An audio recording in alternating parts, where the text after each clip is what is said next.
I'm gonna bring DJ in here too. He's one that was helping.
Good evening, race fans. Welcome to the Core Racing Network. Tonight, we got something new for you. We got the 191 Motorsports Gen 6 series, and this is going to be a fun one. It's nice when we go back to some of these older type of NASCARs, and not necessarily the like the 1987 versions. The Gen 6 here used in NASCAR Cup Series from 2013 to 2021, and it's kind of one of myself and my co-commentators' favorite kind of cars out here. They rip around the track. They're good looking. I mean, I miss them. Let's just put it that way. But it's going to be a fun one here tonight. We got 100 laps on tap for the boys here at 191 Motorsports. I want to thank everyone for tuning in. Carl Hamrick joining in the booth with Jimmy Cover. Jimmy, back to Daytona for another start of a season here, and we welcome some fresh meat here at 191 Motorsports. Yeah, some fresh meat, new faces, new friends, new people to get along with. So spent some time with them the other night talking. So got to know them just a little bit. Pretty much on the same page. Seemed like a bunch of people I would hang out with. So we're gonna go ahead and see how they can do on the racetrack here today. And obviously, a good start here with Daytona. Always a popular opener for any league and series, the Daytona Motor Speedway. So 100 laps. So it's going to be about half distance. So it's going to be a little longer one here tonight, but it's going to be a good one, I think. We'll see how well. I do know there will be a comp caution. I think it's random, somewhere between 50 and 60 laps. They're going to throw a comp caution if one has not already came out. So we will see how that plays out in their role here tonight. They do get 2 fast repairs, and I believe 2 or 3 sets of tires over the wall as well too. So it'd be a good one to see here, and a good one to learn and see who's quick and who can have a little bit of luck here at Daytona. I want to send a thank you out to the series sponsors here for this season, and that is going to be Kim's Cups and More, with Wade Enyart bringing that one on board, and then Richard Hartman bringing on One Vision, EMS, and Transports. And it's really awesome. We've talked about it before, how nice it is when you have drivers and or family and or friends and anything like that will help out for sponsorship for the season, whether it's like I know Kim's Cups and More, they are actually going to be providing the trophies for the series here, along with I think some other help as well. But it's cool when it's any kind of sponsorship. I mean, whether it's trophies, whether it's some money for the pole award, or whether it's for a winner, or for the season ending, or maybe a T-shirt or something like that. It's just any kind of help for a league. It goes such a long way, and it's so awesome to have, and a couple of sponsors here on tap. But we'll bring in the man behind the curtains here, one of the guys behind 191 Motorsports here, and that's gonna be Mike Casey. And we bring him into the booth now. Mike, you're done with qualifying, so we get you up here. I want to talk to you a little bit about the series, about what you guys have been up to, what you're looking forward to this season. Yeah, appreciate y'all bringing me up. We are excited to kick off. This will be our 3rd season with the Gen 6 cars, so we're excited to see the competition step up. We got a lot of new drivers in here. Going to be do some racing with us this season. We expect some good, hard, clean racing and everybody to have some fun, and we're excited to bring you guys on board to broadcast our series, and we really appreciate you guys, and we're excited for a good season.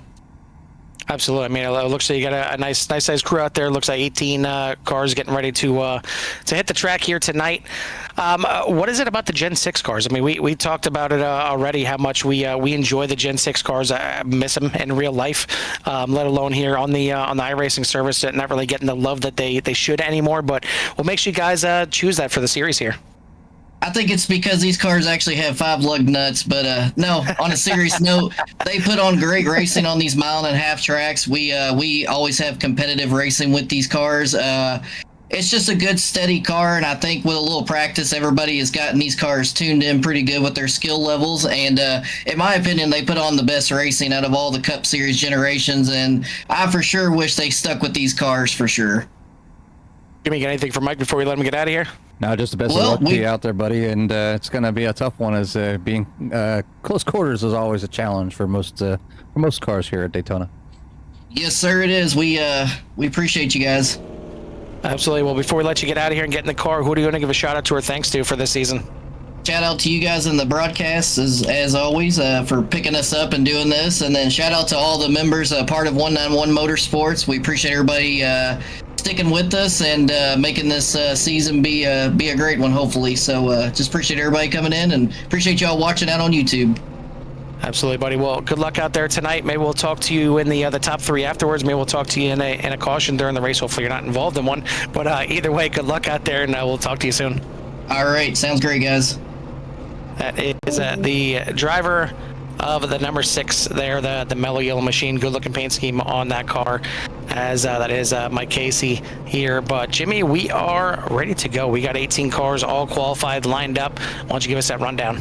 Yeah, 18 cars out here tonight, and you know, obviously, maybe not the biggest worry or concern when it comes to qualifying here, is because you can go from the front to the back pretty easy.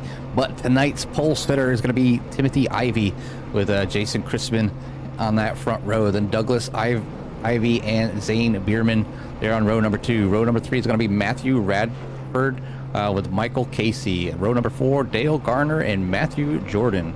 Row number 5, Daniel Carter and Bradley Worley. Row number 6 was going to be Justin Spengler and Cole Christopher. And then row number 7, Tony Brennan with Richard Hartman. Row number 8, Foster Yates with Wade Enyart. And then row number 9, the last of the pack, with Paul Helms and Kevin Winkler. So 18 drivers getting ready to tackle on a challenge here at Daytona, 100 laps in the Gen 6 cars. Yeah, and you mentioned qualifying, not really that important here in the super speedways like Daytona, like Talladega, because you can go from the back to the front pretty quickly with the draft, and especially with the side draft of these cars. It's amazing. And thankfully that's the case, because there's so many different things that you can be good at. You can be good at short track racing, you can be good at road tracks, you can be good at dirt tracks, whatever it is. There's some people that are just really good at qualifying at super speedways. I feel like I'm decently well-rounded when it comes to my racecraft. I cannot qualify at super speedways. I don't understand it. All it is flat to the floor, turning left, and keeping it down low on the apron. But there's little nuances that you can do to get those tires right in the right temperature, to make sure you have the fuel burned off to a certain. There's so many little things that apparently I haven't read the book on. I just cannot qualify on super speedways. But luckily, like you said, really doesn't matter. You can find your way, work your way up to the front. But what you will see, like you typically see, I'm sure, here on the super speedways, is you kind of have 3 different ways to handle it. You can get up there, get up front, try and stay in front of everybody, away from any of the bumping and banging, or possibly the big one. You can drop to the inside on the backstretch there, follow your way to the back, and just kind of keep your way at the back of the field, but in tow of the draft, so you don't lose it too much. Or you can be a psychopath and just like to run right in the middle of the pack and right in the middle of all the action, 2-3 wide. Have fun doing that. I mean, it's certainly not one of the choices that I would pick, but we're going to see what these drivers decide to do out here. Again, thank you for tuning in here. Thank the drivers as well. I mean, I say it a lot, but I'll say it again. It's awesome to see these different paint schemes out here and see all the work that gets put into it, because there's a lot of time that gets put into the racecraft on the track, but the paint schemes look awesome as well. Well, the pace car is in. We are ready for 100 laps of action here at Daytona. Barney's waving that green flag. We are racing. Yeah, off they go down into turn number 1. Barney waving that flag. We're gonna watch some of these corners. They continue to stay 2 by 2. Here heading down into entry number 1. A little bit of digger cam here. We get the close action of the car running over the camera, and then pull off into 2 as they exit. Still saying 2 by 2 as they come through. You see some people jockeying around, trying to get down to that low side, but they're heading down the backstretch, trying to get into single file. Obviously, 100 laps is a long time here at Daytona, and some people just want to be safer than sorry. But down into turn number 3, working their way through 3 and 4.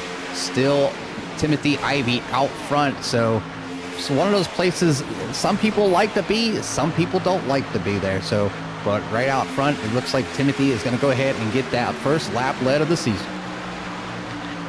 Yeah, one thing that's nice here for 191 Motorsports, they do have a race control in there that will divvy out penalties or yellow flags, and may have the comp caution like Jimmy mentioned as well if we don't get a yellow flag up to then. But I mean, really, it can go really one of two ways. Usually it's either going to be a really nice, clean, respectable race for the first race of the season, or it can go really bad. It all depends on all those new drivers, and you heard Mike mention there's quite a few new drivers here in the series.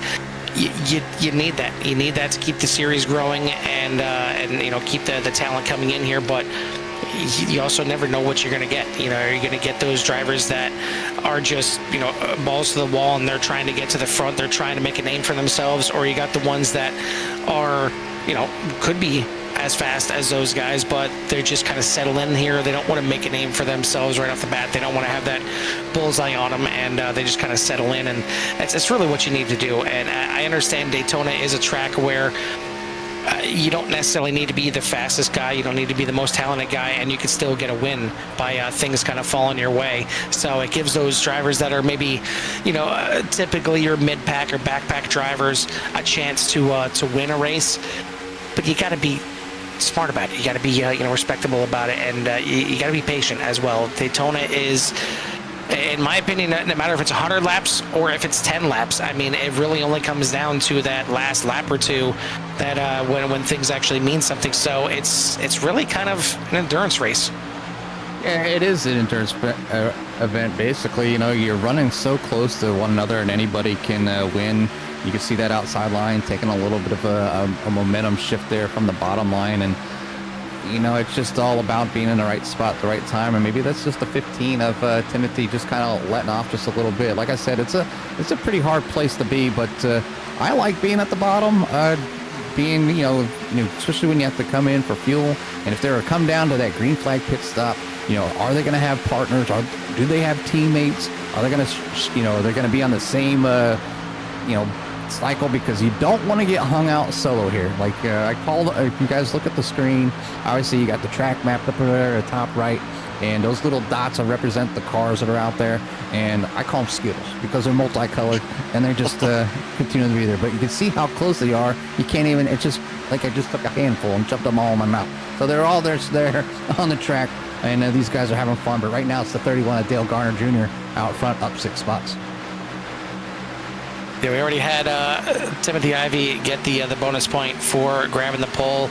These drivers will get a bonus point for the pole, bonus point for leading a lap, and one for the most laps led as well. So this is a track where you can see, you know, maybe one or two guys up there trying to battle and get that most laps led. But so far so good. Already on lap number 6 here. These drivers are putting it in here. And the one thing that is especially nice about these Gen 6 cars is that they haul the mail. I mean, they're out there, and right now, everyone in this race has a top speed of over 200 miles an hour, with the fastest right now looking to be, looks like Cole Christopher, Cole Christopher, Douglas Ivey, and Dale Garner, all with a 205 mile an hour top speed.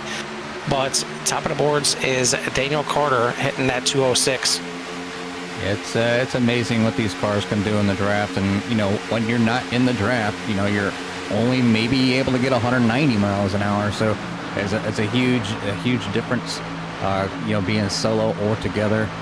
There's nothing wrong with being in the back of the pack, just kind of chilling. Sometimes it's just a little bit easier. You can let off. You don't have to worry about nobody hitting you in the rear, but you do have to pay close attention to those drivers in front of you. And a lot of people get focused on that rear bumper in front of them, and I'll show you why here in just a second. We'll go ahead and we'll move to a cockpit to somebody here in the back, and you'll see what they can see when they're right up on the bumper of somebody. So we'll move up to here. We haven't been on Daniel Carter yet. He's down here at the bottom in the number 44. So he's right behind the Bojangles machine, and you can see when he gets up close, you can't really see much. So like, he has multiple cars in front of him. Like, he still has 3 different sets of cars in front of him, and he doesn't know what's going to happen, and they're going 200 miles an hour. The reaction time is so fast, Carl, so fast when something happens, especially at these super speedways. Well, and the other thing that's a benefit for those guys dropping, you know, mid-pack or backpack is fuel mileage. You can get a little bit further, and you can get a longer run here on the fuel mileage, but you need to make sure somebody else is doing that as well, because you cannot pit alone here. We just got done talking about the draft being so important. You come in by yourself and come out by yourself, you're going to be going slow anyway. So any time that you would have gained, or any advantage that you gained by going a little bit deeper into the run, it's kind of going to be negated anyway if you don't have anybody that's there to draft with. Little bump there, good save. Looked like that was between the 42 and the 23, but good save there from the 42. It looks like there's a back there. You do have a car down towards the bottom of the track, but I mean, it's so tough when you're riding along in line here, and you know, you see him riding on board there with you know, from the cockpit there, you can only see what's in front of you until you get into the corners, and that's when it kind of stretches out a little bit. But you have to trust everyone in front of you, and you cannot push the pusher. That's one thing that is a no-no. Doesn't matter what car you're in. There's a 42 getting in the wall there a little bit, but you can bump draft, you know, one car in front of you. But if you're the third car in line, like you see the 6 there, Michael Casey on the outside, he cannot get into the back of the 98 there. It's going to really upset those 2 cars in front of him. But I don't think we're seeing too much bump drafting quite yet, because there's another wrinkle in this, and that's I think why you see some of these drivers kind of dipping out here and there, not exactly holding straight lines down the straightaways. You don't want to overheat the car, and you can certainly overheat the engines here if you're tucked up real close. If you're not getting any fresh air on the front of that on the front of the grill there, getting into the engine, you can overheat these things pretty quickly. Yeah, it's one thing that some drivers don't think about too much. Well, not saying they don't think about it. It's something, if you're newer to the service, you don't realize that if the car overheats, it blows up. And the next thing you know, you're broken. So, and you can cause a major wreck just that way, or just you just automatically get off pace. You end up having to try to get down the bottom or get out of the way. And with these cars moving as fast as they are, if you're up front, that can cause a huge wreck. But the 6 of Mike Casey now takes the lead with Matthew Radford, Dale Garner, Jason Crispin, and Timothy Ivey out there. Also, just want to say thank you to all the viewers out there. And if you haven't already, please hit the like and subscribe. We're going to be here each and every week. But the 6 hits the berm. The berm and the 6 goes around. This is going to cause a big old pile up. This is going to be a bit of a big one here right from the start here on lap number 11. A lot of cars involved, and I was just about to say that these drivers all do have 2 faster pairs that they can use. And there could be quite a few use them here. Looks like the 6 certainly damaged up there. And we'll see. It looks like we got maybe 1 or 2 cars deciding to come right into pit lane right now that don't mind taking the penalty, because they don't know if they can limp it back around the track. Do see some blinking there from the 15, but we'll take you back and show you what brought this out. We'll go ahead and stop and rewind it just a little bit, as SDK is a little behind tonight. So we'll go ahead and stop right there, and then we'll hit play. But you can see maybe a bad push on the 6 of Michael Casey, getting down on that on that, you know, down there on that apron, getting loose right up front. So 97 6 is going to go around there. 20 down the bottom, trying to hold it, but you can see he only has 3 wheels. Gets pushed up into the 42, 35, 15 spinning around, blinking out. 85 of Bojangles is going to come down and join that wreck. Everybody trying to slow up, trying to give room. 13 gets hit by the 28. 52 checking up. I think the 52 might have got unscathed until about this point here. Nowhere to go. And just, yeah, that's the thing. I mean, it can happen real quick here, and especially when it happens at the front there. And it's some cars you can bump in the corners here at Daytona and at tracks like Talladega, but clearly maybe not a good idea here tonight in the Gen 6s, as a little bump there from the 31 into the back of the 6 got him a little bit loose. And really, anytime you touch the apron in the corners, unless you're out there by yourself, it's not going to end up too good. And unfortunately, the 6 getting a little loose. I think the 97 there was protecting the middle line there, because he had a car above him that was possibly looking to go 3 wide, so he kind of had to stick to the middle. So the 6 didn't really have any room when he came back up onto the track, and it happens that quickly. And quite a few cars in there banged up. Now the question is anybody just, a little bit hurt, that they can maybe save those 2 faster pairs, because again, it is only on lap number 13 right now. You got 2 faster pairs. You can maybe use 1 right now if you absolutely need to, but it leaves you with 1 for the last 80 plus laps here, and it can be really stressful just knowing you only have basically 1 more mistake that you can cause or get yourself wrecked up into. But you also need to make sure that you can keep pace, and you can take that chance and not take a faster pair. But if you get back to racing and all of a sudden your car is down power, or that fender is just bowed out a little bit too much for you to be able to keep up with the draft, you're going to be kicking yourself.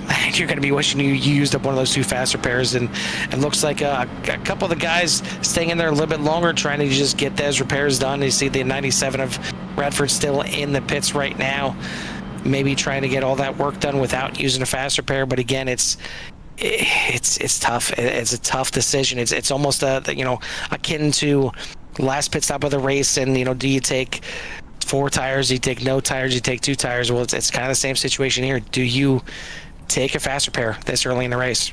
Well, I mean, he's in there right now. I don't know how much longer, but he doesn't have much longer in the pits if he plans on staying on the lead lap. If he has the pit, or if he has his pit crew out there working on it. But you can see some of the motions of the car moving around just a little bit, and he might just get out just before that pace car gets by where it holds him up. So hopefully he didn't get a flag for staying in there as long as he could. But looks like he's saving them fast repairs for maybe later in the race, because anything can happen here at Daytona. Well, we are on our first caution here, lap number 14. We are going to group these boys back up here. It's going to be Richard Hartman on the front row, going to be controlling these guys back at the restart.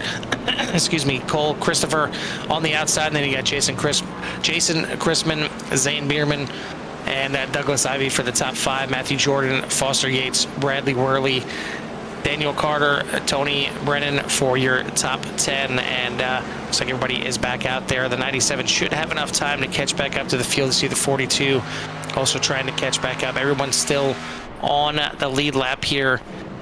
42 just coming back out, maybe topping off there, maybe getting a little bit extra repairs to get back out there, and get another good looking paint scheme. The 42 certainly on the roof and on the back there reminded me of the old Kyle Petty paint schemes, and kind of has that little bit of look like that, and used to seeing maybe a mellow yellow on that one, but we got the mellow yellow 6 out there tonight of Mike Casey. But it's going to be going back to green here. We still got plenty of racing action here for the 191 Motorsports.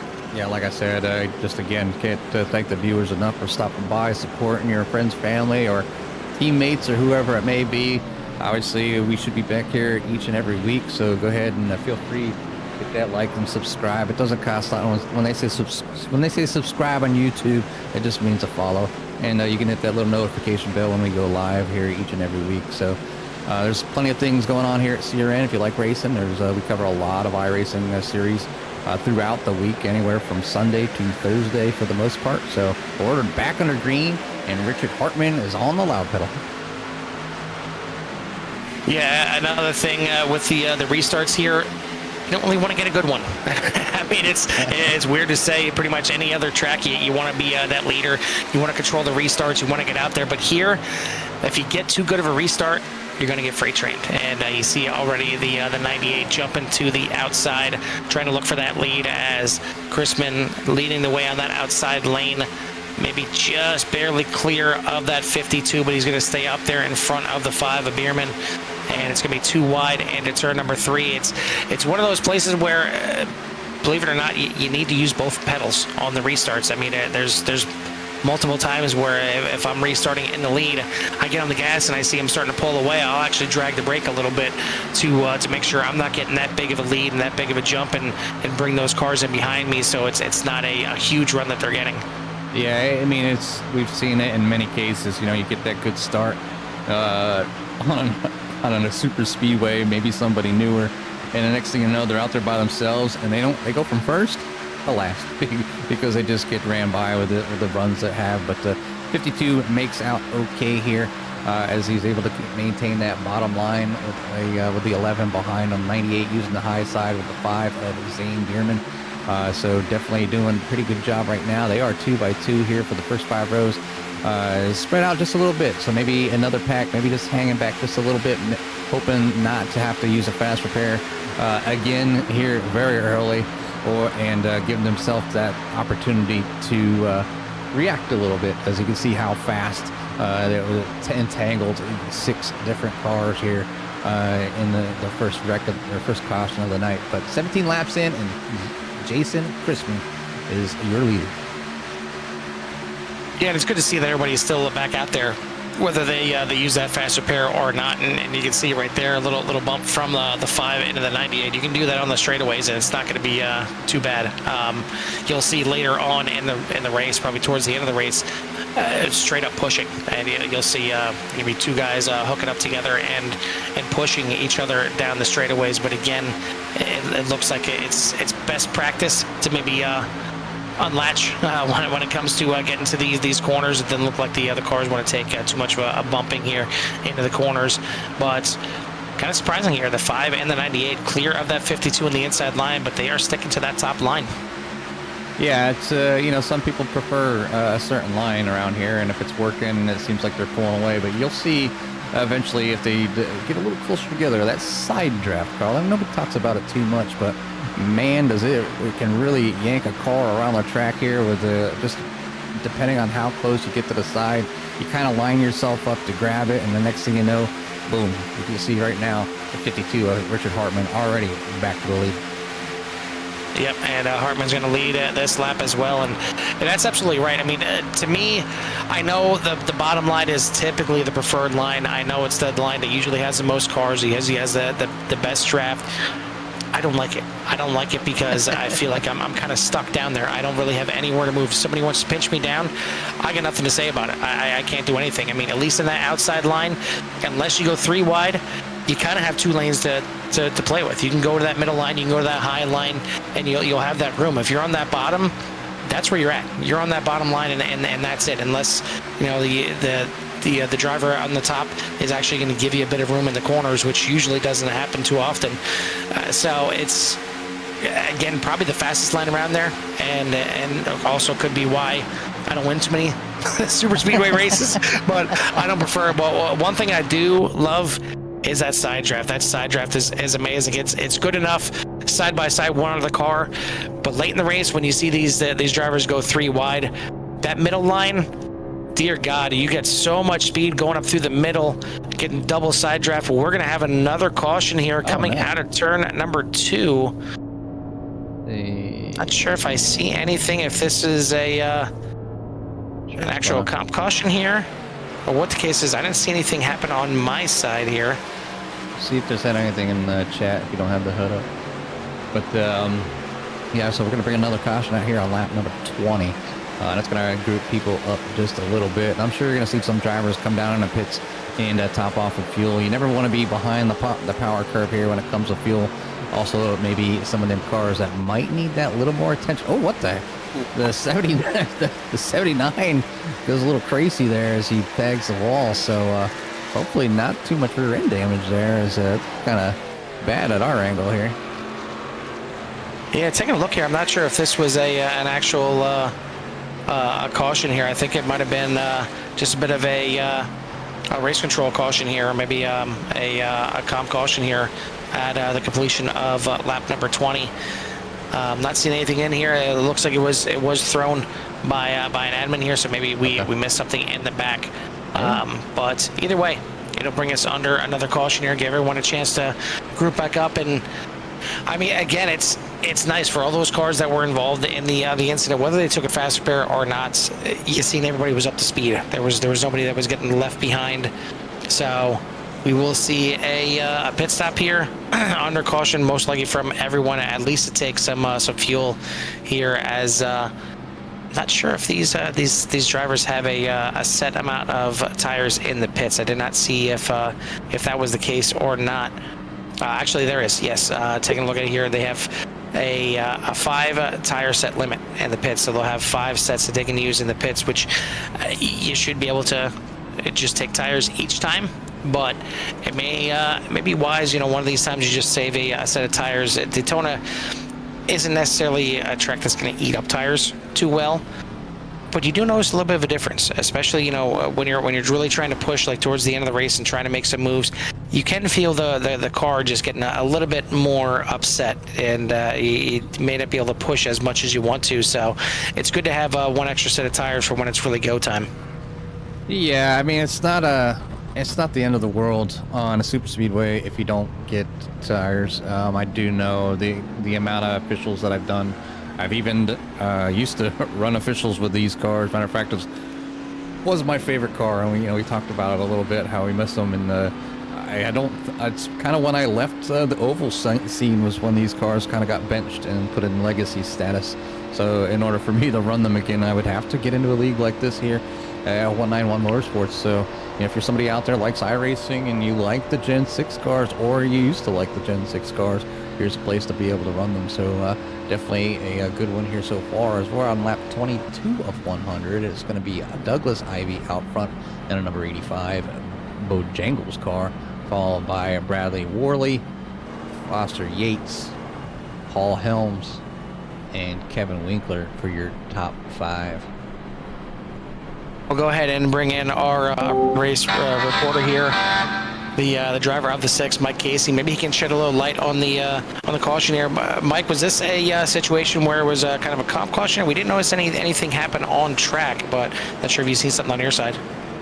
It looked like to me a couple guys got into it, picked up some damage. I'm really not sure exactly what happened. I was trying to keep some distance, so I think it was more of a debris thing, and we were just trying to prevent a big mess there. So that's as far as what I could see. That's looked like what was kind of going on to me.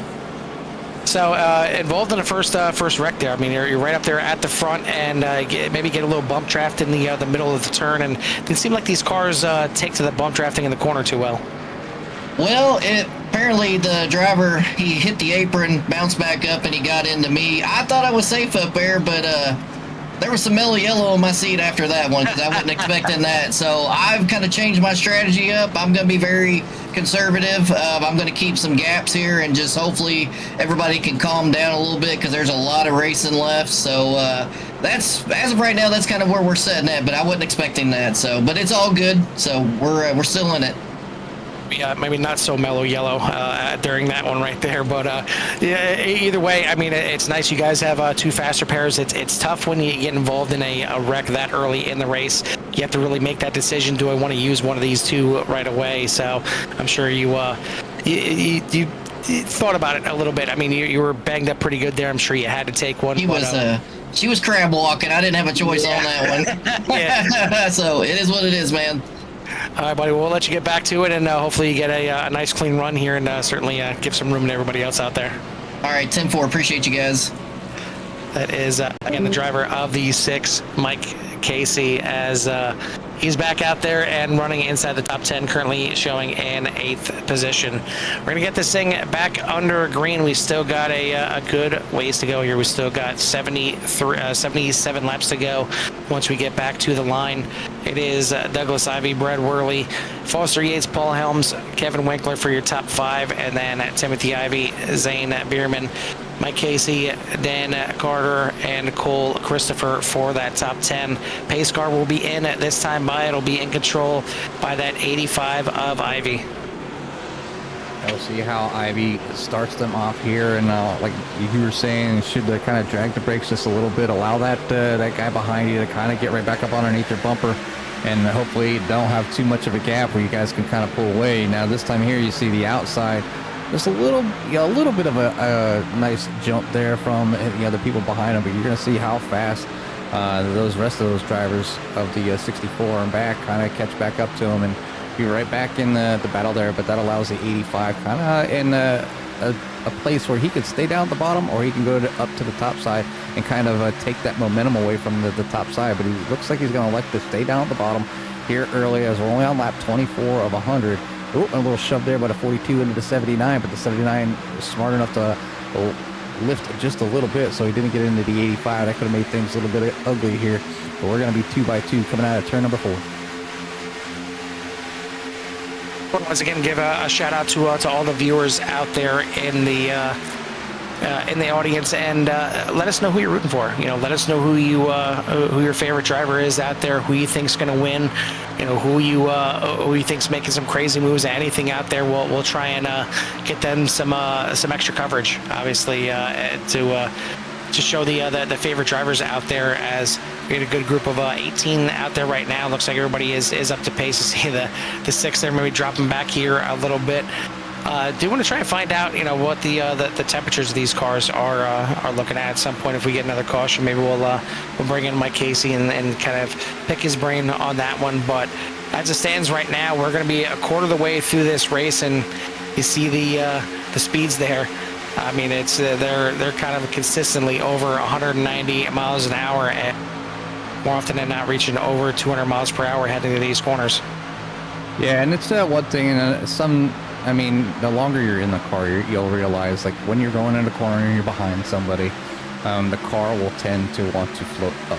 So a lot of the times, all you got to do, if you're following somebody around the track, is just lift just 5%, maybe even more, and let that car in front of you pull you for one in the draft, and it will stop the car from drifting up like a car width, or even a half a car to a car width. And those drivers that don't quite understand that yet, they quickly, well, I would hope they would quickly know what's kind of going on. And obviously when you're in that backpack, you just kind of, I know you're really focused on the guy in front of you, but you have to look past them as much as possible in order to be able to, get a good idea of what's kind of going on. And if you have to react, whether it's slowing down, turning up, can you go up, can you go down, so you gotta just pay close attention to all your surroundings. It's really, a 100 laps of just the drivers out there and just intense awareness of their surroundings. And everybody has different types of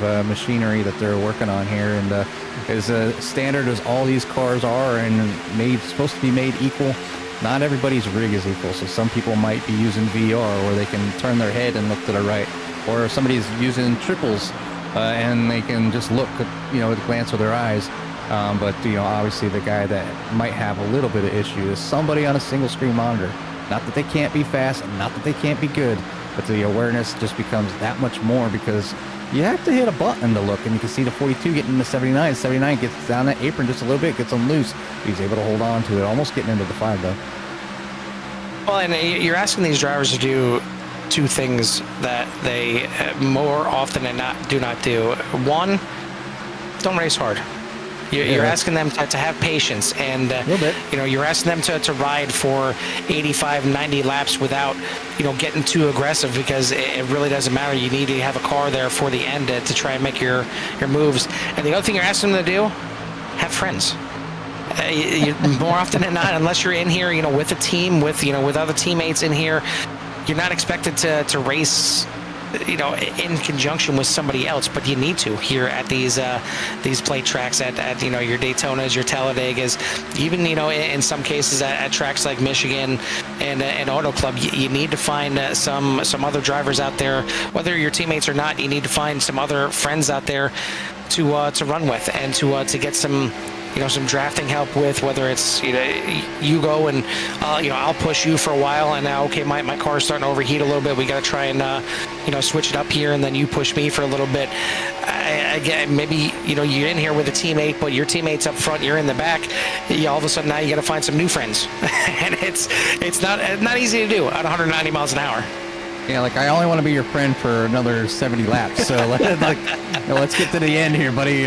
Maybe you guys are mortal enemies, and you really don't want each other to win, but you're in front of your mortal enemy, and well, now you got to be nice, because it's just the wrong bump and he can send you flying. So it goes a long way, and obviously it's a long season, or not a very super long season, but 10, 12 weeks out here with the same drivers every week. You want to try to keep things kind of kosher, be neighborly, and be out there, have a good time. If you make a mistake, the biggest thing is just owning up to it. Not everybody's perfect. I don't know these drivers well enough to say there's no professionals out here, but the odds are if the professionals are here, they haven't spoken up yet. But definitely a lot of good drivers out here at the moment, keeping things going forward here. only one caution, and then obviously that comp caution there to kind of get things kind of wrapped up. Not quite 100% sure of what it was, and we would have to talk to the race control, but we don't want to talk to race control too much or at all, because their job is probably the craziest. It's crazier than being a driver. Oh, you got a big old wreck in the 85. He hits the apron and goes up in the wall. And another big one here, go. and again, it's a situation where it happens at the front of the field, which is going to cause another major wreck here on lap number 32. We'll take a look back and see what caused this one, but certainly the 85, you see him right there already down the apron. We'll see, we'll come back and see if the 15, possibly another bump in the corner, and there you see it right there, real close into the corner, heading in. They're 3 wide behind him, but the 15 just a little bit of a smooch, and not where you want to be kissed, in the corner right there, and just that little nudge right there is all it takes as the 85 goes down on the apron. And as soon as you get down the apron, you see you don't have enough contact patch with those tires to get that thing turned up into the 98, the 15, 42, 97, 44. Half the field, once again, at least involved in this one, and certainly going to be some damaged cars looking for quite possibly their second fast repair already of the night. So again, this is where it gets sketchy. I mean, right now you still got 2/3 of the race to go. If you're already down 2 fast repairs, all of a sudden your mindset maybe changes a little bit. And you can see some of the other drivers that are just coming in the picture right now at the top, like the 6 and everybody else, just kind of slowing down, allow them cars to kind of do what they need to do, whether they're sliding around. Because 200 miles an hour, you don't know what them cars are going to do. You don't know if they're going to slide up, down, around, all around. You see the 21 trying to check up just a little bit, ends up getting, almost loses it there. And it looks like they're able to save it there without getting it on the wall. So, but yeah, some more major damage here. Earlier in the race here, we're on lap 33 of 100 here as the 3rd caution flies. So that's going to bring people down into the pits, get fast repairs, get fuel. Somebody's backwards. That looked interesting. Maybe some contact down on pit road there by a few of the cars. So definitely some, obviously some interesting stuff going on here as we're on making our way to the halfway mark. Again, it's the first race of the season. You're going to have some head scratchers. It usually happens, whether it's a good clean race or not. There's usually some moves or some discussions that need to be handled during or after the race. But I mean, all in all, it's been pretty clean. I mean, we've had some good racing here. It's pretty much been at least 2 wide the entire race, and sometimes 2 wide inside of each other as Wade Enyart pulls inside the other pace car, and me and Jimmy still wait for the day that iRacing decides to make the pace car an actual object on the track, and just waiting for somebody to go and drive inside the pace car like you can do right now, and then just totally destroy their car. I mean, it'll be a glorious day, maybe a glorious week if it doesn't circle the rounds quick enough. It'll be one of the best for us. But either way, it is going to be Enyart for the lead this time by, as we should get the 1 to go. Then you got Worley, Bierman, Brennan, and Casey for your top 5. Hartman, Garner, Yates, Chrisman, and Helms for your top 10. It's been pretty interesting here. It's been a typical Daytona race here. A lot of good tight racing here, but a couple just small little mistakes. Again, that's all it takes. It just takes one little bump at the wrong time, and it's going to cause a major one here. And we've seen that twice now. Just a little bit of a tap in the corner behind the 6 on the first one, and this one behind the 85, and it gets the car upset, gets it on the apron, and gets a lot of people involved. Yeah, apron equals bad, especially mid-corner. And, obviously, everybody trying to go fast, keep position, and keeping things tight. Get close in, and maybe didn't lift just enough, and like it was just the slightest tap. And obviously, the 42 getting wrapped up there, and that last incident as well is he was 3 wide as they seen an opportunity to make maybe the middle line work, maybe hang somebody out there on that outside, but getting wrapped up here. So Obviously, his strategy will probably change for the rest of the race here, as he's coming back in, probably trying to get some repairs done as they are working their way down the backstretch. He has a little bit of time here, but it's going to find himself in a pretty strong situation that he might not make it to the back of the pack. I've seen the right side go back up, so tires going on that 42 here again. You can hear that engine kind of ready to go. He's ready to get back out there, so maybe just coming in, take some tires and get going. So they're going into turn number 3, too wide. He is now leaving the pits. We're going to watch him. You can see up on the top right on the track map, that number 42 just entering out of the pits there.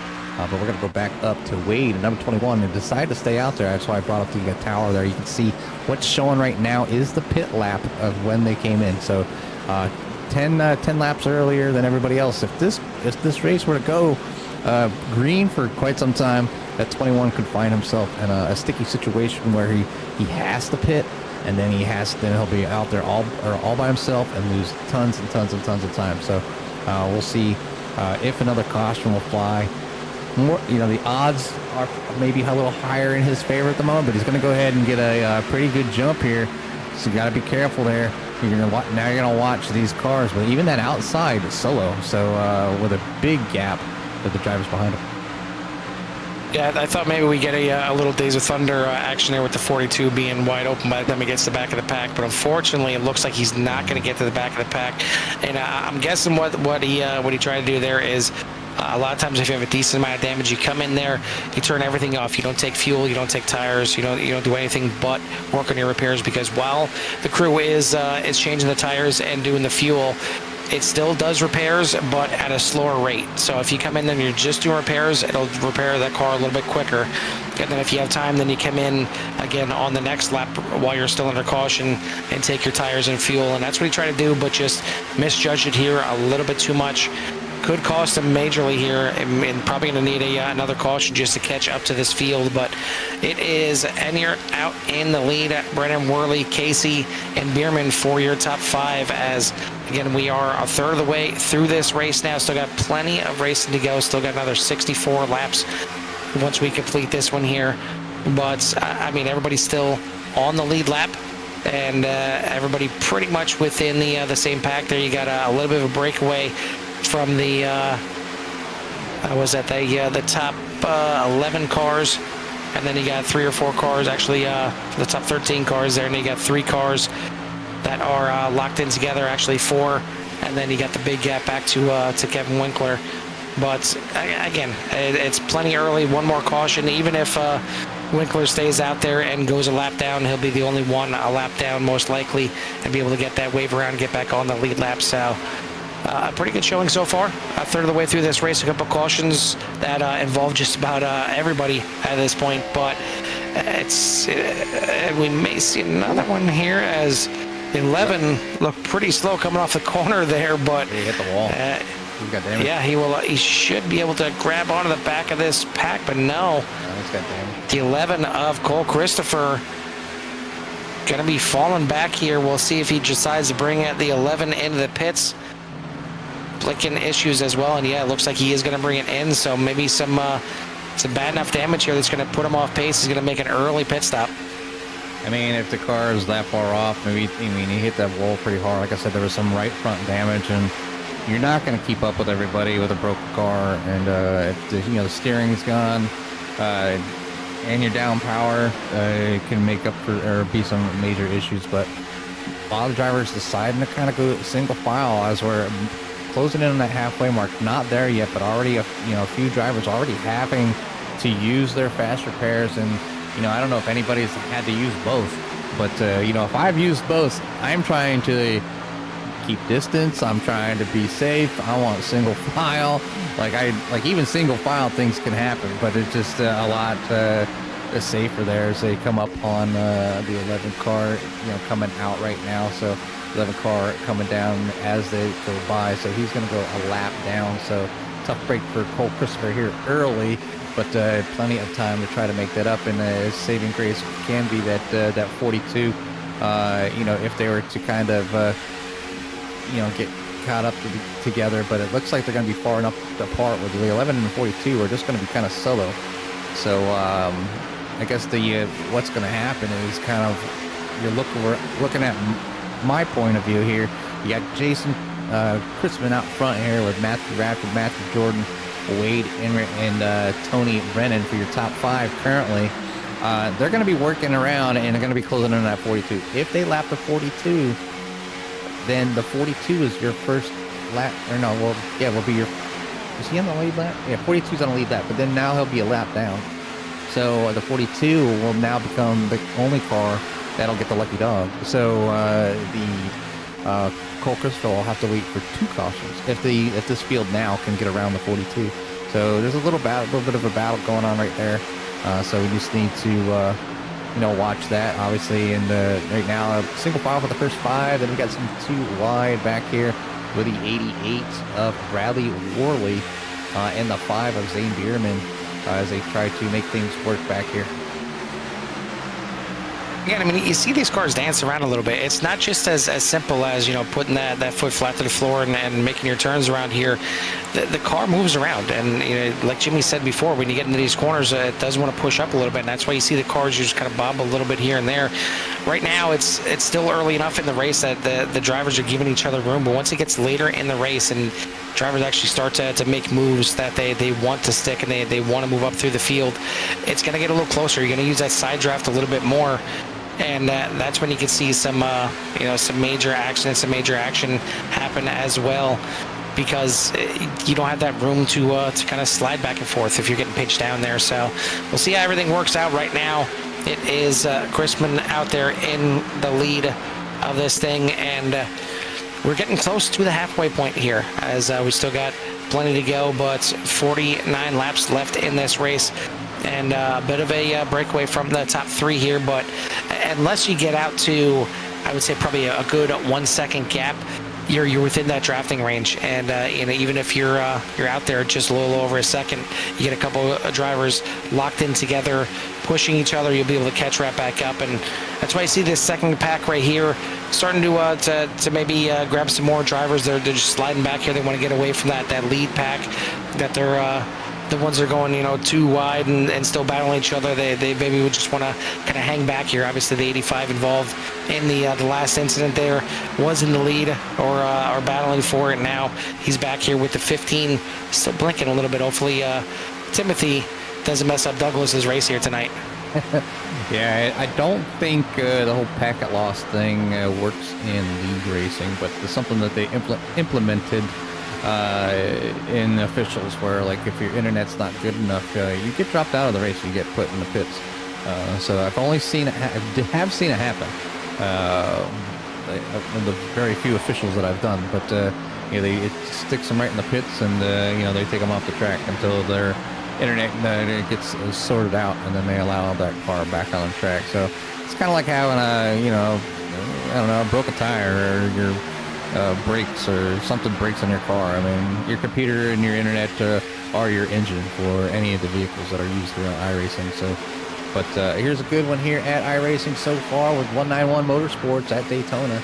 We got Jason Crispin, Matthew Bradford, Matthew Jordan, Tony Brennan, Bradley Worley for your top 5. That's Foster Yates, Michael Casey, Dale Garner Jr., Zane Bierman, Wade Enright back there, and for your top 10, then Douglas Ivey, Timothy Ivey, Daniel Carter, Richard Hartman, Paul Helms, Justin Spengler, Kevin Winkler, and Cole Christopher are your 18 drivers out here tonight for 191. So again, rooting for everybody to do well, just like a lot of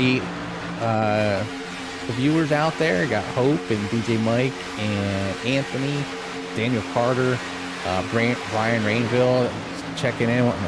Somebody was stopping in even from another league, checking you guys out. Look at that. And then I got an alt tab here so I can see where I'm going. And then so definitely people viewing even outside of the league. So that's always a good thing. The CRN fans, a lot of people come back and they watch y'all race. So it's good to see them out here enjoying the Sunday here, watching 191 Motorsports tackle Daytona.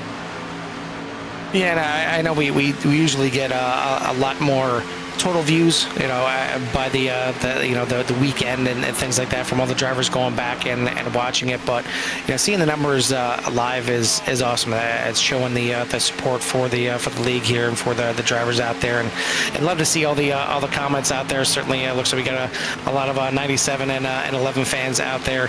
Obviously, the 11, hopefully he can get that thing back fixed completely, which he is back out there on the track. Hopefully he can get that lap back under a caution here, get everyone back on the lead lap. But you see the other one that is a threat of going a lap down is that 42. It has been green since the restart here, and the 42 of Kevin Winkler not too far in front of the leaders now. And I mean, you take a look at the speeds. The leaders right now doing 195. Winkler here doing 182. So it's going to be a big difference when the leaders catch back up here, and you see Winkler going all the way to that top side. The leaders look like they're getting back to single file racing here, all down on the bottom. And I think this is a good move. Get that one lane buffer in between, get on past the lap car, and then if you want to get back to racing, you can. As Winkler maybe coming down just a little bit. He doesn't want to lose these guys, though. He wants to be able to attach on at least to the back of this pack, so he doesn't keep falling. And then once he gets a caution, he is currently sitting in the lucky dog position. So it's really up to the 11 right now to try and find a way to get back on the lead lap. And this is what kind of sucks for the 11, because now he's not the only car lap down. Yeah, and that's what I was talking about earlier. Obviously now the 42 in that position to receive that lucky dog. Lucky dog obviously is the first car or the least amount of laps down, but is allowed to drive around the pace car and get back on the lead lap and pit. Now, the 11 can stay out if everybody pits on a caution and probably get a wave around, but he will not be able to have that chance to get down the pits, get more fuel, and could, if a caution doesn't come out quickly, he could find himself going, having to come in and going right back a lap down anyway. So we'll see what happens here as we're crossing the line for lap number 49. So 2 more laps and we will be halfway. Well, this is what can get interesting here, too, is you see the 42 stepping out there and going to the outside of the 31 Dale Gardner. I mean, the 42 is a lap down, but it doesn't mean he can't run hard and try and get his lap back the hard way, and that would actually benefit the 11 if a caution were to come out and the 42 would be leading this pack. The 42 would obviously still be on the lead lap, so that lucky dog would go to the 11. So it still could be interesting here before this thing shakes out here. But we'll be coming up to start lap number 50 this time by, so we're going to put us at the halfway point after the completion of the next lap. Right now is Jason Chrisman at the front of the field, Matthew Radford, Matthew Jordan, Tony Brennan, can't even get these names out right now, but Bradley Worley for your top 5. Then you got Yates, Casey, Garner, Douglas Ivey, Thomas Ivey for your top 10. It's a bit of a breakaway from the top 8 right now at the front, and then Douglas Ivey leading this second pack down the backstretch with a bit of a buffer, but still plenty of racing. We are just getting to the halfway point this time by. Yeah, I think I'm not 100% sure because I'm trying to get to know everybody still, but I believe Douglas and Tim, I think it's a father-son pairing, so it's definitely good to see those 2 out there running together. It's always fun to see family members being able to do something that they enjoy together. It's something as simple as iRacing, and it's just a little bit of time, just kind of go out there, something to talk. Oh, I was going to send the 44 flying. Can he catch it? Oh, a little hop. Yep. No, big impact there for the 44. We'll see if that brings out a caution here or not. It's basically a solo incident here. It looks like the damage maybe got popped back onto the 44, and that happens with iRacing sometimes, unfortunately. And we've seen it happen kind of crazy ways where the bumper goes flying off. It almost seems like an iRacing fishing pole comes out and reels that thing back onto the front. Luckily, it came back on the front, but that 44 certainly took a heavy lick into the outside wall, so Carter is going to have to bring that thing in for a fast repair. But we will continue until right now. We are going to get the caution flag a little bit later than maybe necessary, but we will come anyway, and the 44 is going to get a chance to come into the pits. it's going to help out the 42 and the 11 here, as the 42 going to be able to get the lucky dog, get back on the lead lap. The 11 going to rejoin.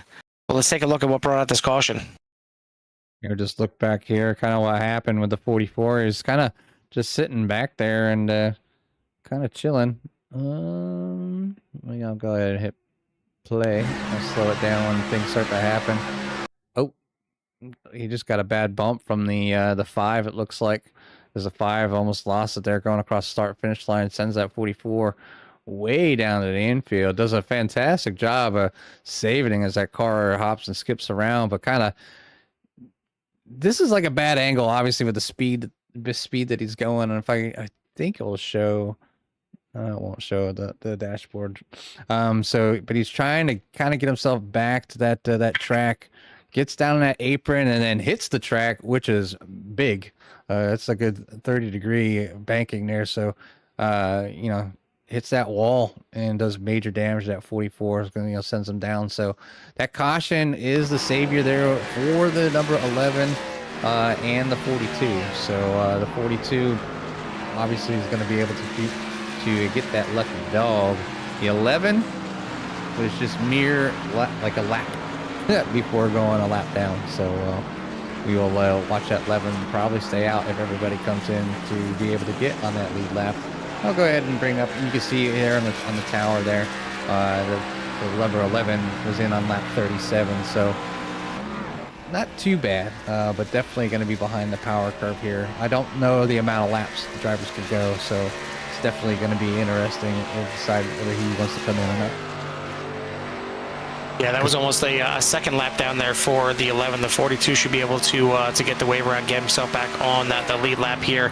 The 11 could possibly do the same thing. I mean, he could decide to stay out here, get a lap back via the wave around. If he can get back around the field here before they come out of the pits is the question. Because if the field ends up starting to come out before the 11 goes by, it wouldn't even be an option. So we'll see what the 11 decides to do here.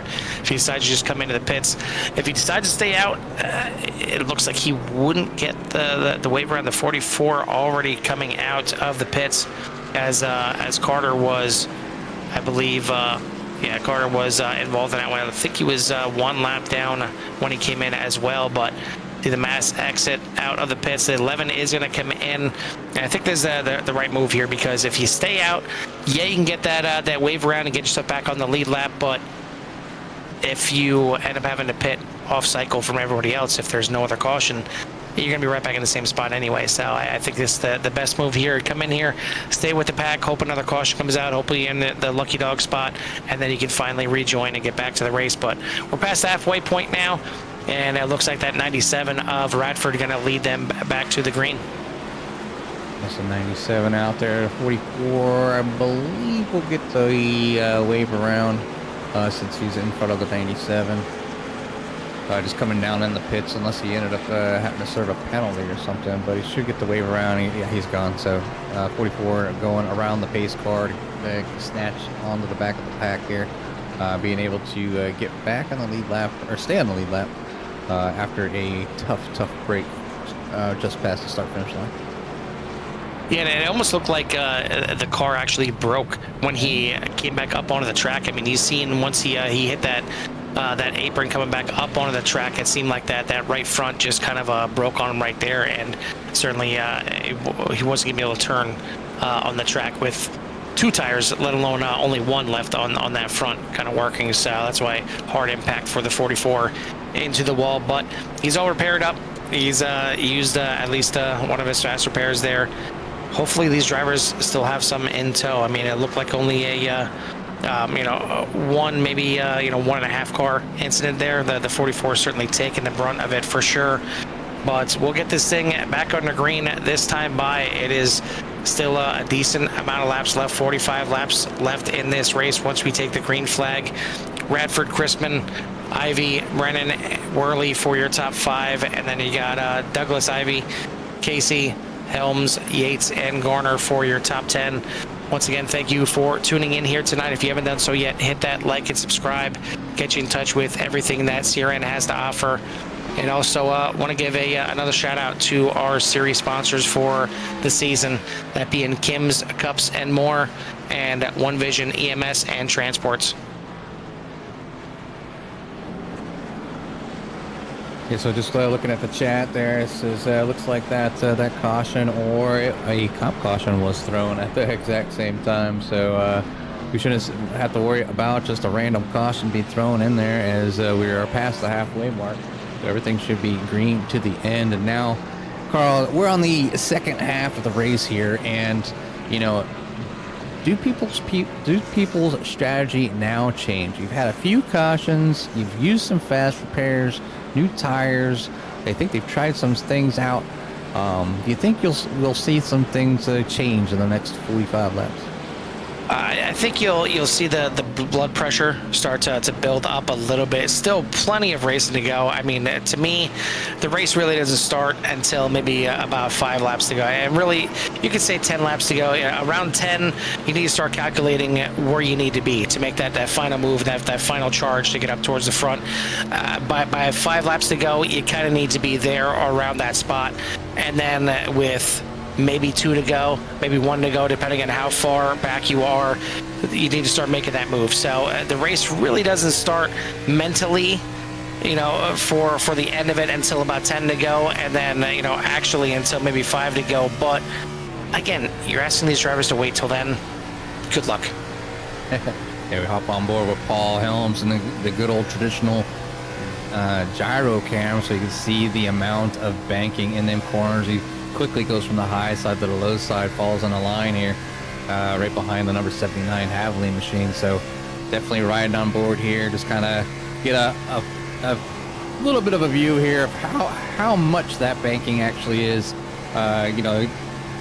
People don't realize it when you're driving a lot of times how much that banking is, because this is a gyro cam, so that you get to see the actual banking from the angle of the car.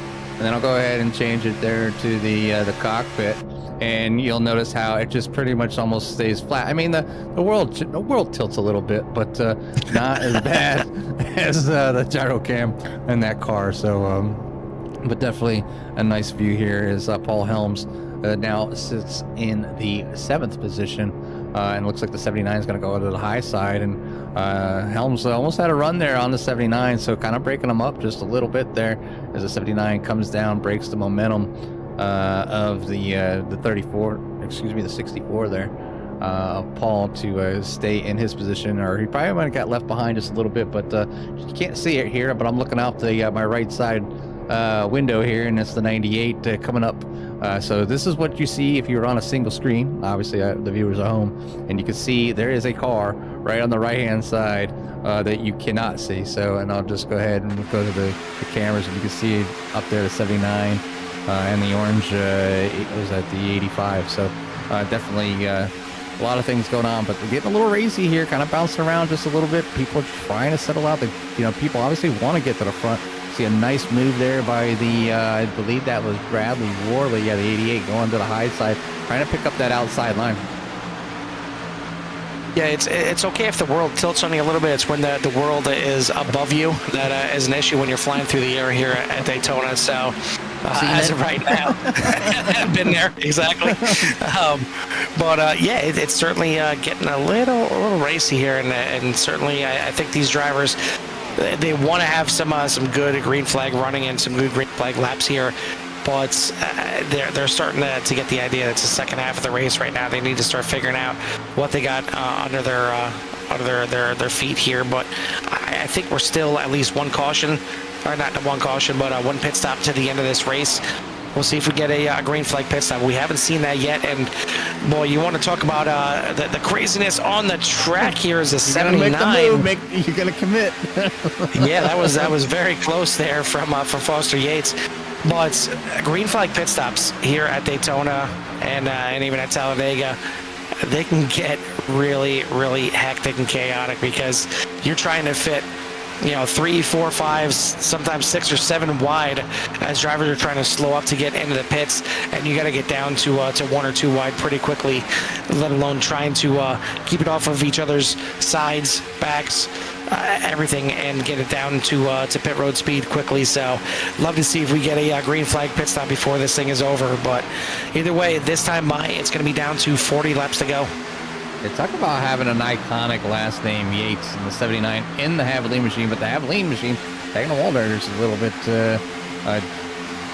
could slow that outside line just a little bit. So going to bring it down there, down to the inside. Maybe not so comfortable on that outside in that 85. Or, excuse me, 79. Looks like everybody up to speed except for the couple back here, the 52 and the 11, just kind of riding that back here. Not sure if they're off pace or if they're just kind of hanging out back here and trying to avoid any kind of issues. The 11, the only car on, not on the lead lap here, so still needing a caution to try and get the wave around Lucky Dog and get back and rejoin the rest of the field. But all 18 cars still running here, 40 laps left in the race. And I think it's about time, Jimmy, to get everyone out there in CRN Nation. Something we like to do, crank these cars up and just let the cars do the talking for a little bit. Give us a little break and let everyone out there in CRN Nation get a little love to hear it. A little bit of love to hear it.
The sights of sound have come to an end as we have an incident back with Jason Crispin, which is going to help immensely for the number 11 of Cole Christopher, as he is the lucky dog and should get back on a lead lap. We'll go back and review that here, see what happened. And it's already, SDK is, things happen so fast here at Daytona. I mean, it's just inevitable when it comes down to seeing these things. So you can see the 84 kind of high, and we'll go ahead and play.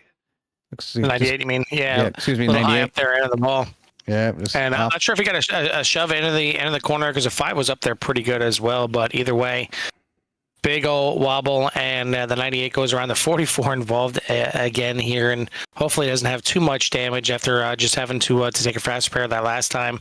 5 certainly getting into it, but it looks like the 5 gets away pretty cleanly. Maybe a little bit of damage to the front of it, but see the 98 definitely going to have some damage and going to need some repairs to get back into this thing. But we're getting down towards the end here. We got 25 to go here. It's going to be close to 20 to go once we get this green flag.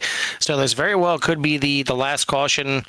Well, not the last caution. It may not be, but it could be the last pit stops that we see these drivers come down and make. Should be able to get all the way to the end from here, and we'll see what everybody decides to do. I would think this is certainly a 4 tires and top it off kind of situation. Get you all the way to the end. If you have a late race caution, if you get another set of tires, maybe you come in for that, or maybe you come in to protect for any green white checkers at the end to make sure you have enough fuel for that as well. But should see the entire field come in this time by, maybe with the exception of the 11, as he's going to come around there, get his wave around, and then he'll be able to come into the pits. So we'll have all 18 cars back on the lead lap now, with the 11 of Christopher coming around right now and going to be back there. It looks like we have some issues there in the pit lane. Whoops. For the 97, misses pit stop or pit stall a couple times, the way it seems. So he's going to fall back through the field here, but we've seen many times here you can make it up through the field pretty easily. You see even the 98 there kind of jacked in his pit stop a little bit, and luckily for iRacing, kind of just like the pace car, you can drive through each other as long as you're inside the pit stalls there. Be real interesting again, Jimmy, if it ever comes to day where you got to try and figure out how to get in and out of your pit stall without hitting that car in front of you, or even getting into your pit stall without hitting a car that's already in there. You want to add some realism to it. That would be, you want to talk about it, but get the pit stops crazy. Yeah, I mean, and enduring officials, especially if I'm towards the back of the pack, when I'm coming down the pits, I immediately go to the pit lane. Down into the pit boxes, because I know I'm just not going to get hit. So definitely has saved me a bunch of times. Obviously not the rules, as you know, when you're coming in, you're supposed to be all the way out, and then if you're just leaving, you're in that first lane. So usually most leagues will say, hey, don't travel through more than X amount of boxes to kind of keep it realism, and then try to stop people from kind of like pinching people down if they got to get into a box. So it is a lot. It's a dance down there in pit lane at times, and it's probably a good compromise for iRacing to have in a simulator to allow the drivers to be able to come down into the pit boxes. You see you've seen the slide throughs. These cars, as fast as they go, have some of the worst brakes and stopping distance on the surface. So they definitely don't stop the same. Now, this track, maybe not so much. Usually the brakes are weighted forward, so most of the stopping power is on the front tires, which eliminates the car from spinning.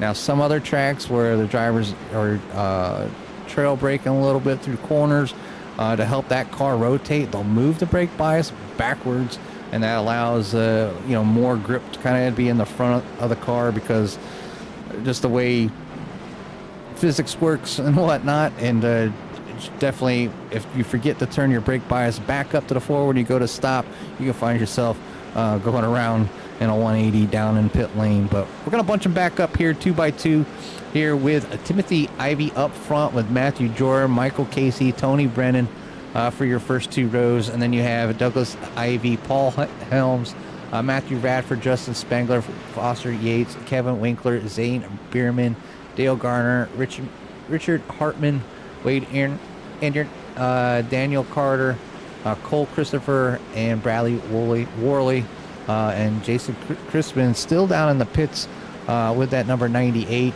probably with no fast pairs remaining here for that car. So it's definitely maybe a rough night here. Gonna end up, you can see right here, I'll go to the rear, you can see the heavy right damage there on that number 98. So be a long few laps left of the race here. Oh, and as he goes link dead or disconnects here, but we're gonna get going here with 20. Once they cross the line, they'll have 22 laps to go. And can the 15 start from the pole and finish here tonight in first? We will find out. I want to go shout out to everyone out there watching again, and hit that like and subscribe if you haven't done so already. Not sure who Leviticus Live is, but thank you for tuning in. No! As well, let me get back to that in a second. No. We got a little wheel spin here. Oh. Little wheel spin from your pole sitter, and it's going to bring out another caution right away here, as certainly a few cars getting tagged into that one. Wow. See if I can even, like the 6 involved, the 13 involved, and you see right there, maybe it was actually a little wheel spin from the car on the outside. We'll have to, if you can rewind it a little bit there, maybe we can see who exactly was that had the issues here and kind of lit them up here on the restart. Yeah, so we'll go ahead and rewind just a little bit. You can see the, I think that was the 20, was that the 25? I don't know, but anyway. On the outside line there, yeah. Yeah, we'll start here. We'll go slow here. See what happens. As we're in that Geico restart zone in the 23 there. 23. Yeah, not sure if the 6 got into the back of the 15 there or not, but it looked like the 15 certainly shot up a little bit, as the 23 was coming down a little bit as well, but then the 15 just gets all kinds of squirrely. And you see it's pretty much about 4 wide right there. The 23 probably thought he might be able to get by there, but gets pulled into it as well. The 85 takes to the grass, as does the 97 and 64, and quite a few others to try and avoid this. And really could have been a lot bigger than it was. But a lot of cars taking some good evasive maneuvers, like the 31 getting into the back of the 15 there a little bit as well.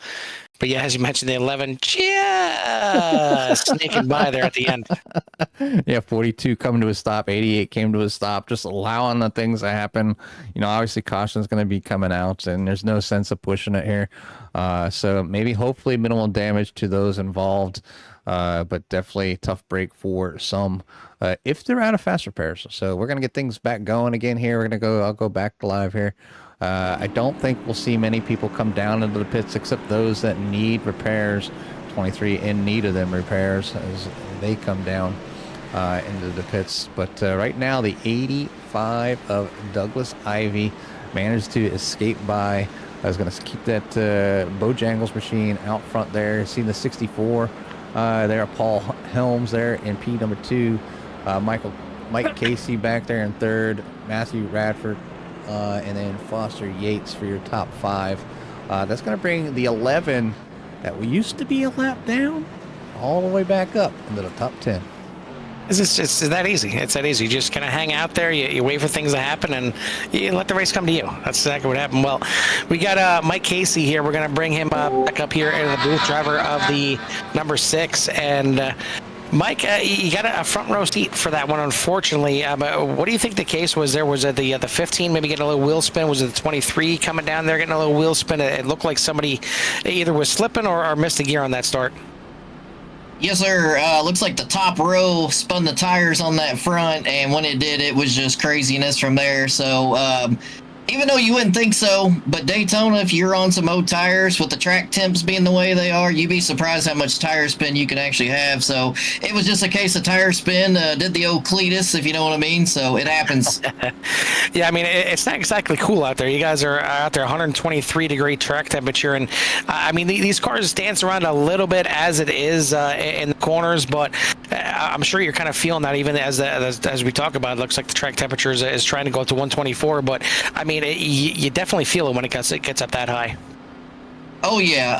I tell you what I felt, especially when you're in dirty air, you start getting somebody on your quarter panels and you start getting on that side draft, you can definitely feel the car wanting to move around a bit. So track temps are up, so it's kind of to be expected. That's why you gotta get out there and just get some practice in and hope for the best. So, but it's gonna be an interesting finish for sure. Yeah, I mean, all things considered, you guys got 19 laps to go here. You're up there on the second row. I mean, are you where you want to be at this time? I know there's so many different ways to attack the end of this race, but I mean, you really got probably another 10 laps to go before you need to do anything. Yeah, I mean, I'm not in a terrible spot. I just hope everybody uses their head until it's time to not use your head. That's usually how these plate track races go. So I'm not sitting in a terrible spot, but I'm definitely going to have the elbows up and just kind of being a little defensive here. I'm not looking to get up to the front, but as far as leading this thing, I'd like to, but I'm happy where I'm at. We'll just see how this plays out. But so far, the Mellow Yellow machine's been doing pretty good. Keep it up here. You're up there in that top three, so maybe we'll get to talk to you again here pretty soon at the end of the race. But you still got 19 laps to maneuver around these guys. So good luck out there. Keep it clean, and we'll see if we can talk to you at the end. All right, I appreciate you guys. Shout out real quick. Hi, Dad. Appreciate you watching. All right, that is the driver of the 6, Mike Casey, as we're getting down towards the end of it. Still got about a little less than a quarter of this race to go. Still, Jimmy, not really in that go time just yet. I mean, we're getting close to it, but it's not go time yet for another maybe 10 laps or so. Yeah, I mean, 19 doesn't sound like a very big number, and it's it's really not, but it's still quite a race here at Daytona. It's obviously a 2.5 mile. Yeah, 2.5 mile track.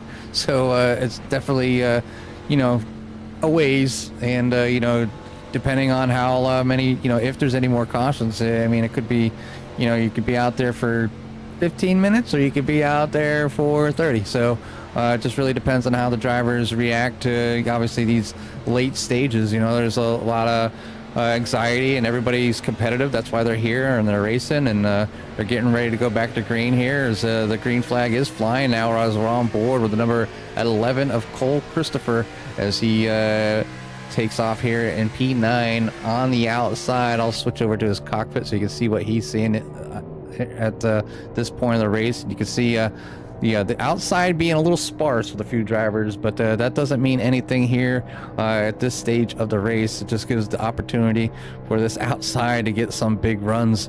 So you get the 11 falling in line there, and he's got that draft, and he's going to end up coming right up to his next competitor as they will probably close in on those top two. So on the outside as well. So but right now we are 2x2 here at Daytona. 18 laps to go currently. Across the line will be down to 17.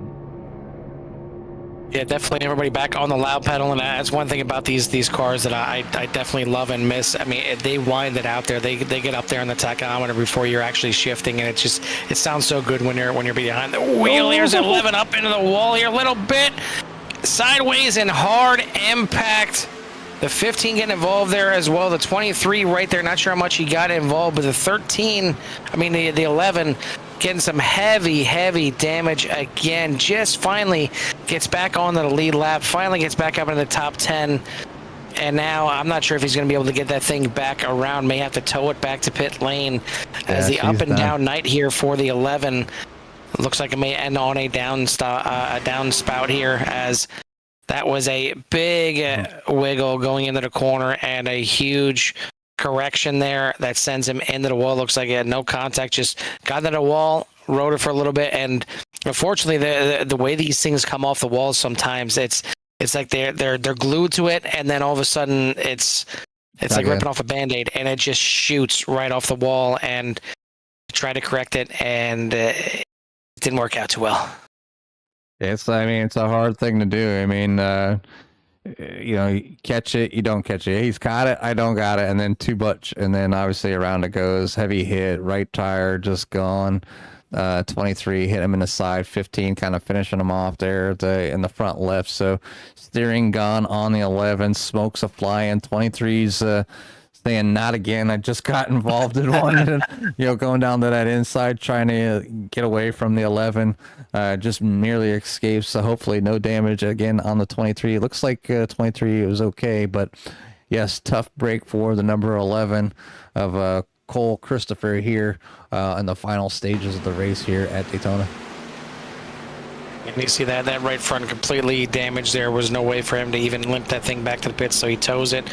He's going to end up a lap, maybe even 2 laps down till this thing actually tows back to pit lane. If he has a fast repair to get him back out there, we'll see about that. But we are going to be down under 15 laps to go now, and we'll see if any takers into the pits. We just had a caution, another quick caution here. Yeah. So we got a couple coming down into the pits. We'll see if it's maybe just coming in for a splash and go, or maybe some extra damage getting repaired here. But the 85 of Douglas Ivey is now back out into the lead. Looks like around at the outside there. The 98 of Jason Chrisman getting back on to the lead lap here. So we should have 16 drivers on the lead lap once we get this thing back under green. And you're back there in 17th. He is 2 laps down. Christopher is going to be, again, at least 2, maybe even 3 laps down if he can even get that number 11 repaired and back out there. So tough start to the season for him, but he's got 11 more races in this season to turn this thing back around. And taking a look at the season coming up here for season 3, we got Las Vegas coming up next week. Then we'll have a week off before we head to Charlotte and Dover to finish out the month of June. July, we'll see Pocono, North Wilkesboro, Talladega, and throwback paint schemes for Rockingham. So certainly already looking forward to that. It's really cool when these drivers put in the effort for the regular paint schemes, but the throwback paint schemes usually look even better. Then when we head to August, we're going to see Bristol, Indianapolis, beautiful Michigan, which everyone out there for 191 Motorsports, you'll understand how much me and Jimmy just love Michigan Auto Club. And you'll probably understand when we get there to race 11 why we do so much, because it is just, there's so much racing that can be had at those tracks. It's so wide, and it's always a good one. But then we'll finish out the season, race number 12 at Kentucky. So a nice good little 12 race schedule here for the boys here at 191 Motorsports, and putting on a pretty good one here for the season opener. 100 laps here at Daytona. It certainly it mixed up a couple times, couple big ones here, involving just about the entire field at one point or another. I'm not sure if anybody's going to get out of here with a clean race, and usually that's kind of the case for Daytona. It can certainly chew up a lot of cars out here, and certainly chewing up some fast repairs. But it is going to be at the front for this restart. Going to be 13 laps to go at the line. Douglas Ivey going to lead him back to that line. Mike Casey, Paul Helms, Zane Bierman, and Matt Rafford for the top 5. And then you got Dale Garner, Foster Yates, Daniel Carter, Richard Hartman, and Tony Brennan for that top 10. Still got 16 drivers on the lead lap, and well within the realm of anybody in that top 16 can still win this thing. Yeah, pretty much anybody on the lead lap, Carl. I mean, there's 14 laps to go. Everybody's seen and heard the stories of Earnhardt going from the, so far back to the front for a lot of wins here, and it is possible. It's sometimes not the safest thing in the world, and as you can see, some of the iRacers, obviously, just the cars look like they're dancing around, and you're like, what are they doing? How are they driving? They don't drive like this in real life. It's literally just a degree or two of motion in their wheel, and that's all it takes. And if, like I said, it's going down in the corners. If you're just full, your foot's to the floor and you're going into the corner, your car's going to drift up, guaranteed.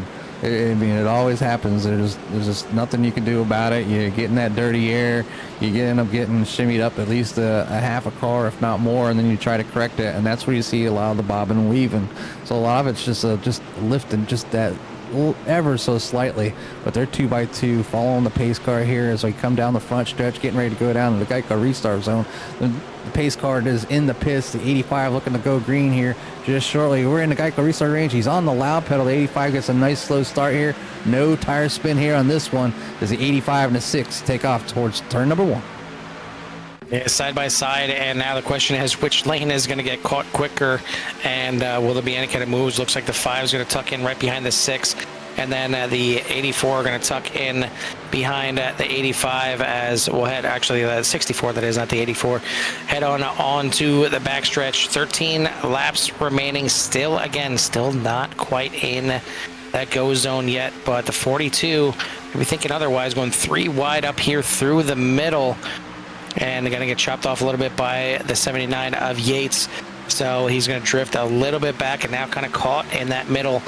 It is a fast line going up through the middle here. You got the double side draft from the car on the inside and the outside, but looks like he maybe just thought better of it and maybe just kind of testing the waters. And that's sometimes what we see from drivers. They just take a lap or two and go from the back to the front. It could be, 15, 20 laps left, and you see a driver do that. They're just trying to get a ballpark. Okay, how long is it going to take me to gain this many positions? So I know when I need to go, because it could be the determining factor is not just when to go, but who's around you as well. Maybe there's another guy that you realize they're going to try and do the same thing, so you got to make a jump on that and maybe do a little earlier than you want to. So it's a 190 mile an hour chess game is really what it comes down to, and we got 12 more laps, and this time by it's going to be 11.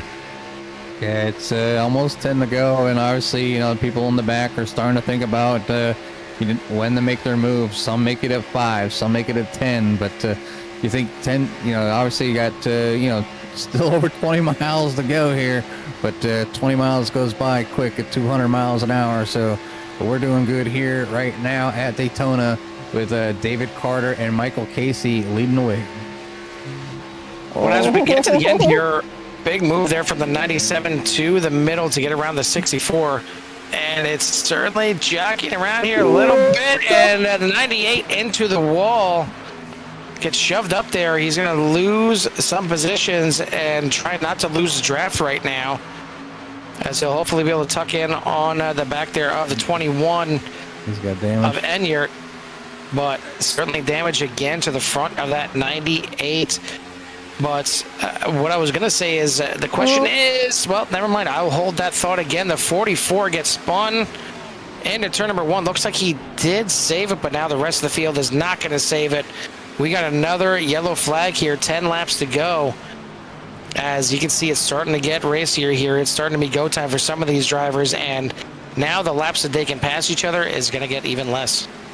Yeah, 10 laps to go, that time by, and so now with another caution, you got minus at least 3 of those laps as they gather back up and drive in for fast repairs and whatnot, and line up, or maybe just get to wherever they can in the field, and have to drive a damaged car back, to the field. So not looking good for a few of these drivers as we come down to another caution. We'll go ahead and try to catch maybe something. What kind of happened back here. We'll go up to here where they're 3 wide, but that's what the 85. 44, I think, was already spun sideways at that point. Yeah, there he is down on the inside. So we'll go back with the 44 and we'll rewind because I think he was the first one to go. So right here is where everything happens. 44. And then looks like he kind of drifts up there a little bit and maybe show that he was going to take the middle line. So the 79 there of Yates looked to the inside, and then all of a sudden the door was shut and the 44 goes around because of it. And I think when the 79 came back up on the track, that is probably what got into the 85, and you see it up there on the right side of your screen. Right there's some contact with the 85. And the 79 still trying to collect it on the apron. The 97 maybe gets into him a little bit as well to kind of finish them off, and we'll have a little, not necessarily a big one, but a little bit of an incident here with 3, 4, 5 drivers getting involved. The 64 kind of helps clean the rest of it up there, and the 34 unfortunately getting involved as well. But we're going to be down close to about 5 laps to go when we get this thing restarted. And what I was about to say before I was rudely interrupted by a caution was the question that I always have at the end of these races, at the end of these super speedway races, and which just doesn't make sense to me. To me, I would not want to be the leader at the white flag. It just seems like it's a very vulnerable spot all the time. I know, and I'm going to say it again. I'm going to say it again. I don't care. It's such a question mark for me that being the leader at the white flag, because everyone behind you is game planning and trying to figure out a way around you. I know you have the chance to try and dance around and block all the lanes that are trying to make their moves, but I feel like you're always a sitting duck at the front. But as Jimmy likes to point out to me all the time, every time I say this, more often than not, the leader at the white flag ends up coming home to win this thing. So again, just more proof why I'm not good on super speedways, why I don't win on super speedways. I don't know the actual strategy. The strategy doesn't make sense to me, but either way, Mike Casey is the one out front, and I think it was maybe about a year or two ago at this point where we used to kind of almost maybe not necessarily pick the winners, but when we had the the pre-race guys in there and kind of the driver that we talked to that week, I think it was maybe 5 or 6 weeks in a row that our driver that week ended up going on to the win. We'll see if we can maybe start a new streak here and see if Mike Casey can get this thing done here with the 6. But man, when we go back green here, like I said, it's gonna be close to 5 laps to go. That is a long way here at Daytona. A long 5 laps, but before we go any farther, obviously fans are out there rooting as they cheering them on, and maybe not ending up so well through some of these incidents. But got Ryan out there. It says he's out there for Mike Lowry, and then got Hope, obviously unfortunate there for the number 11, and then Ender Jess out there for the number 28. So her fiance better win. So no pressure, 28. You better move your butt. Well, we'll see who's going to get this thing done here, as looks like we're going to double them back up. The pace car lights are out. It's going to be 6 laps remaining in this race when we take the green. Mike Casey, Zane Bierman on the front row, Spengler, Worley, and Ivy making up the rest of the top 5. And then you got Hartman, Jordan, Winker, Douglas, Ivy, and Brennan for your top 10. And man, we've seen that 42 go back to front so many times here tonight, and kind of an exact example of what can happen at Daytona here. And he's kind of right there in the middle of the field. Again, we'll see what he can do here to the end, but plenty of drivers still up here in the mix. And again, we still have take a look through this thing. It looks like we still have quite a few drivers on the lead lap. And man, anything can still happen. I mean, we could still have a green-white checker situation here. We've seen the leaders kind of start big ones before, not necessarily of their doing. We've had it a couple times where they got just tagged in the behind in the corners and started a massive wreck here. So that could certainly happen. Yet we could have a clean race all the way to the end. But it's the first race of the season, and there's a lot of drivers looking to get that first win right off the bat and lead that championship coming out of Daytona. Who's going to be the first 3 to come talk to us in the booth? They don't understand how great it is to come up here and talk to us. I don't think they understand that yet. It would be the first race that we're broadcasting for them, but they'll understand. They'll learn soon. We're going to find out.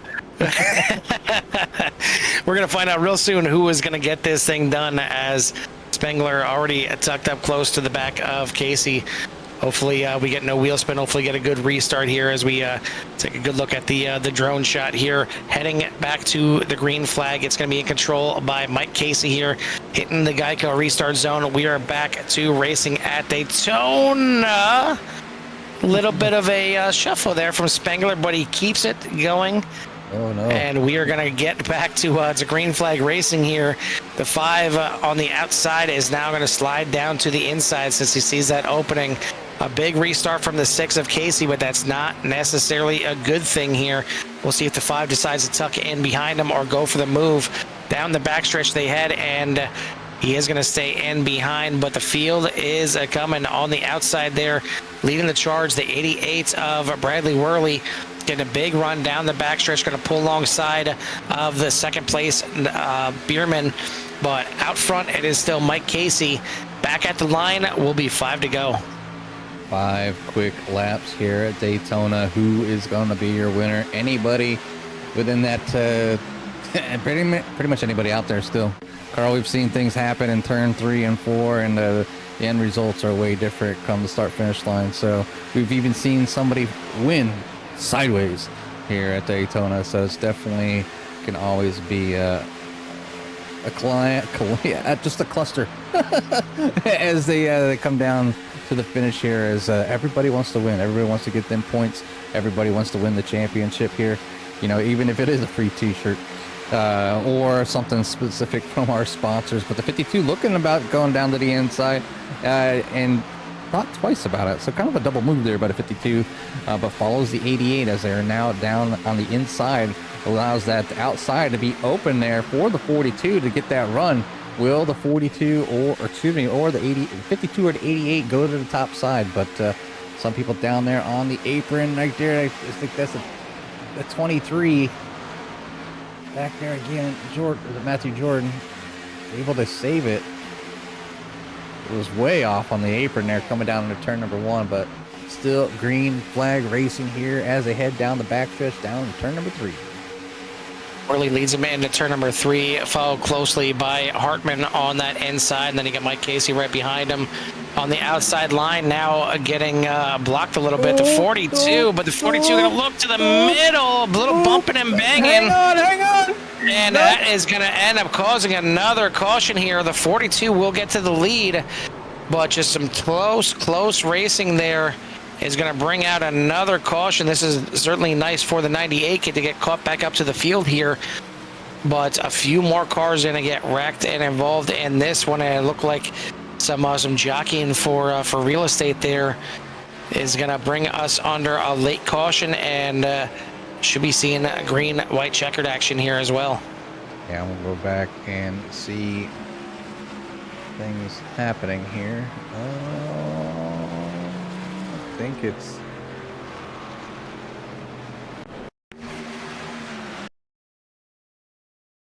that was the previous one with the 44 going through there. Yeah, that is iRacing for you. I'm not sure this is the SDK. Here he is. Go back.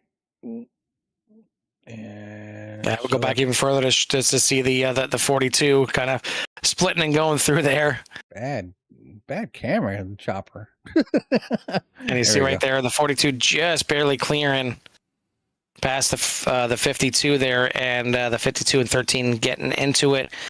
52, not sure if it was a little bobble that sent him back up on the track, but he came back up and got into the side of the 13, which is actually the 65. 13 on the car, but it's actually the 65 on the time and scoring. And then into the 79. 64, unfortunately, nowhere to go on that one. The 85 and the 28 getting on by. So at least for Andrew Jess, Spengler makes it on through that one, and we'll see our first attempt at a green-white checkered. These drivers will have 2 attempts at a green-white checkered here tonight to decide this thing, but it may well take both and maybe end up under caution the way these drivers are going out of here tonight. And a good move there. I mean, it was a good calculated move there from the 42. The 88 went up there to block him. The 42 went down to that middle lane, and there was room there for him to go, but it ended up bringing out another caution here late. Yeah, one thing I've seen on that one there, Carl, was at the end of it, obviously drivers need to be self-aware, you know, where they're at, and hold their brakes and until the incident and the caution kind of clears. So kind of let drivers drive by. There's obviously iRacing is going to put you back in whatever order when the caution flew. So it's definitely it's best to just kind of because people get anxious at this point of the race and they just want to keep going, and it's sometimes harder to remember to hold them brakes and to kind of alleviate any unnecessary contact with another car. But right now it is Kevin Winkler in the number 42 out front. He's been out front, he's been in the back, he's been a lap down, been everywhere. So Kevin Winkler currently up 17 spots, your biggest mover of the race at the moment, with Bradley Worley in second in that number 88, Dale Garner Jr. in the 31 in the Busch car, Richard Hartman there in the number 52 191 machine, Michael Casey in the mellow yellow in fifth, and then Zane Bierman in the number 5 in sixth.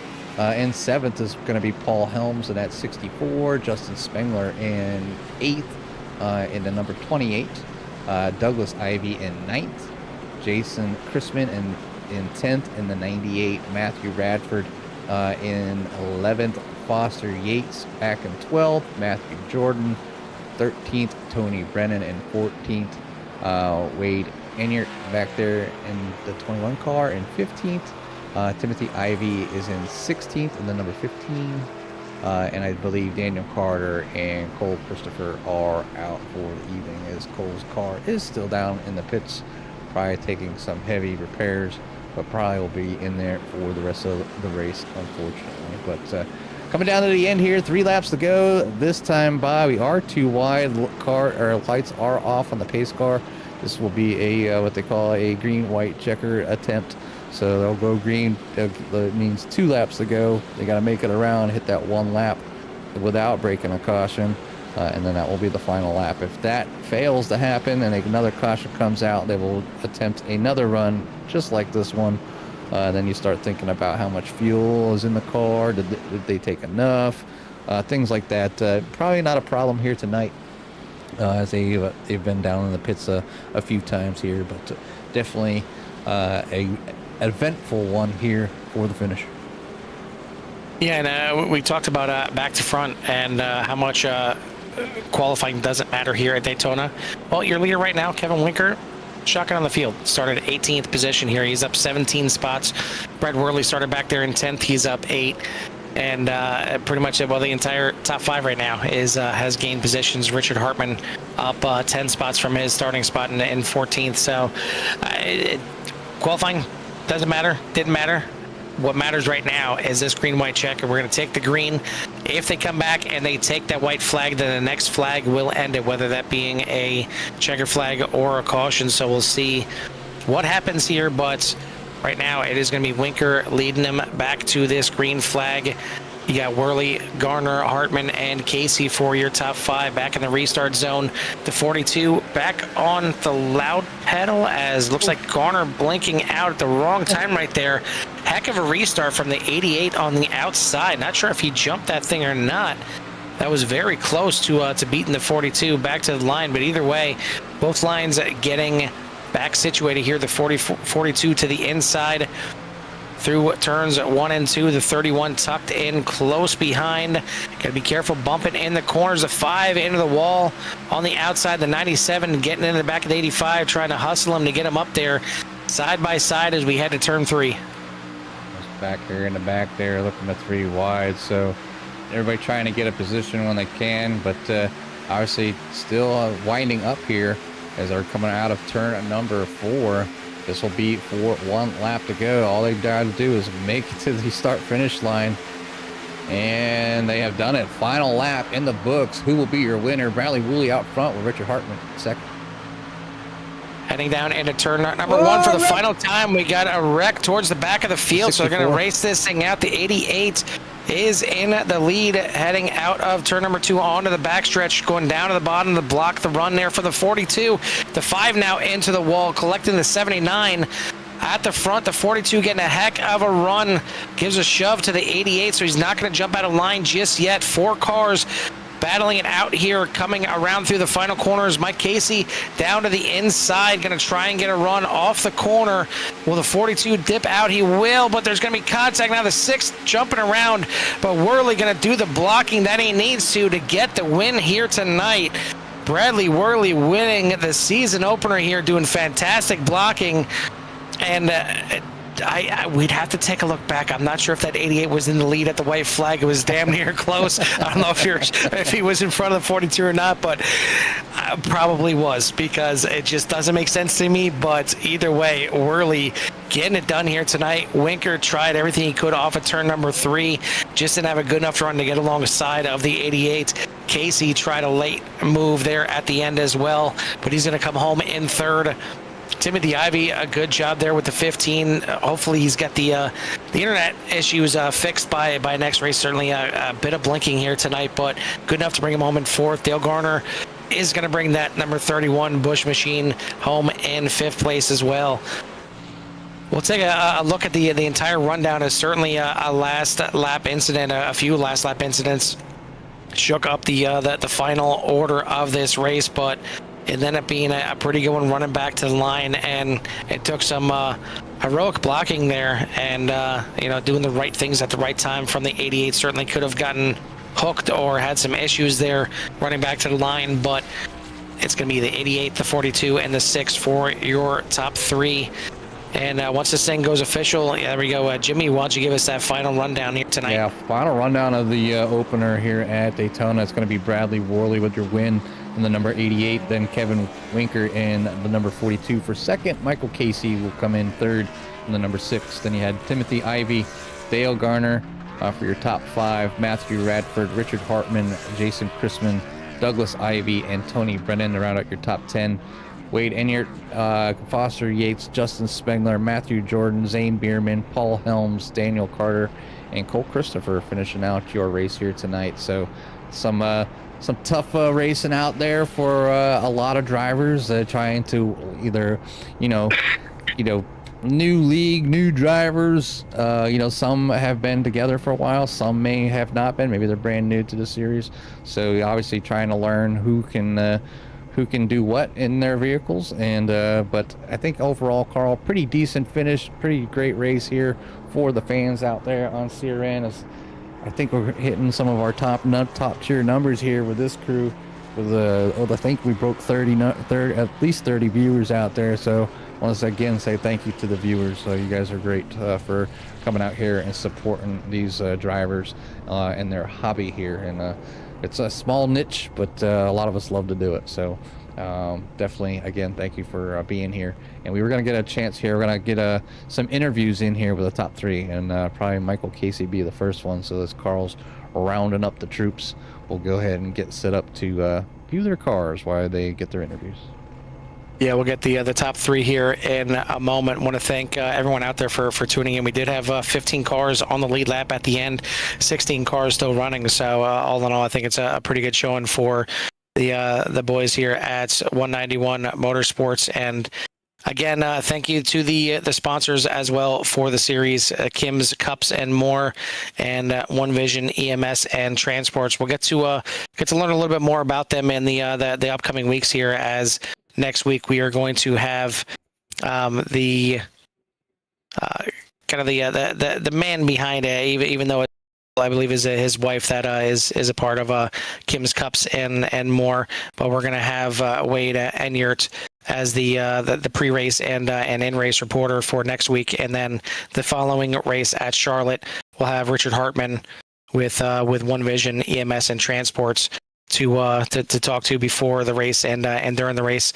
We try and bring somebody in different every week, and we ask the drivers to sign up for the race that they want to talk to us and give their shout outs to, and their favorite track or whatever it may be. Or I think we had a driver pick one of the tracks because it's her birthday that week. So we certainly like to get to know all the drivers out here in the league, and it makes the broadcast that much better if we know what these drivers are racing for. But we got our top 3 in the booth and ready to go, or in the waiting room. We'll bring them up here in the booth. And Jimmy, we'll go ahead and we'll let you get this thing started off here, as I talked enough to Mike Casey here tonight. Why don't you go ahead and meet our third place finisher here tonight, the driver of the 6, Mike Casey. Hey, Mike, Jimmy, and Carl, in the booth. You copy? Yes, sir. I got you guys. Well, it was a very eventful 100 laps here at Daytona, as usual for pretty much every single league. You battled your way back from the back to the front, to the front to the back multiple times. I'm sure you had your incidents of trying to stay out of trouble, but how was your race, and did you have anything up your sleeve that maybe should have worked for the finisher? No, at the point and in the situation I was in, I was just trying to make sure that I made it through the race. I was going to be quite content with just even getting a top 5, but no, it was just good blocking at the end, which is to be expected. You mind your P's and Q's for the first part of the marathon, and then at the end it's gloves off. So everybody did a good job blocking safely, I think, for the most part, from what I've seen, and I tried everything I could, but let's just say I'll be trading the Mellow Yellow in for maybe a Coors Light after that one, because that was a little stressful. So It has a long time to be out there, and you did a fantastic job, man. You guys put on a pretty decent show here for the viewers. Obviously, topping the view list here with about 30 plus people out there giving you guys a shout out, and you obviously got some fans out there, some loved ones, some fiancés, and all that to support y'all, and even some other drivers from some other leagues showing their face here at CRN to checking you guys out to see how things are. But great finish Awesome. here tonight for the number 6 getting a third place finish. Great way to start your season or your third season here. So I'll give you a little bit of time for any shout outs you might have in at number 6. Yes, sir. I appreciate that. And again, thanks for everybody watching and supporting everything here. But shout out to One Vision, EMS and Transport, and then Kim's Cups and More for supporting the trophy systems that we do at the end of these things. Obviously, a shout out to you guys in the booth. I can't wait to go back and watch what you guys done. And a big congratulations to Brad on his win. That's a heck of a way to start the season off. And we'll head on to the next one with some momentum. Definitely some momentum, definitely for you for the remaining of the season. So again, from CRN and everybody out there, congratulations. But we'll let you do what you need to do best. Go celebrate with your friends and family. Awesome. Thank you, guys. That is your third place finisher here tonight, the 6 of Mike Casey. Second place here tonight, only just is going to be the 42 of Kevin Winker, and Kevin, certainly qualifying doesn't mean much here at Daytona. You don't qualify, or maybe you had some issues with qualifying, but you started shotgun on the field here tonight. Didn't matter. You put that thing to the front, to the back, to the front, to the back. Sometimes involved in some issues here. At the end, you came out of turn 3 with a chance at the win. Yeah, man, I probably passed most cars tonight going front to back. I don't know how many times, but that was kind of my game plan. Being new here, I didn't really know a lot of the guys, so I kind of was just riding around back, and then I probably got a little too aggressive early, going 3 wide there. So I made a lot of people happy, but I think I caught up in that first big one. So then I had to come and get my fast repair, and then rode around back there a little bit more. Then I caught up in the other one.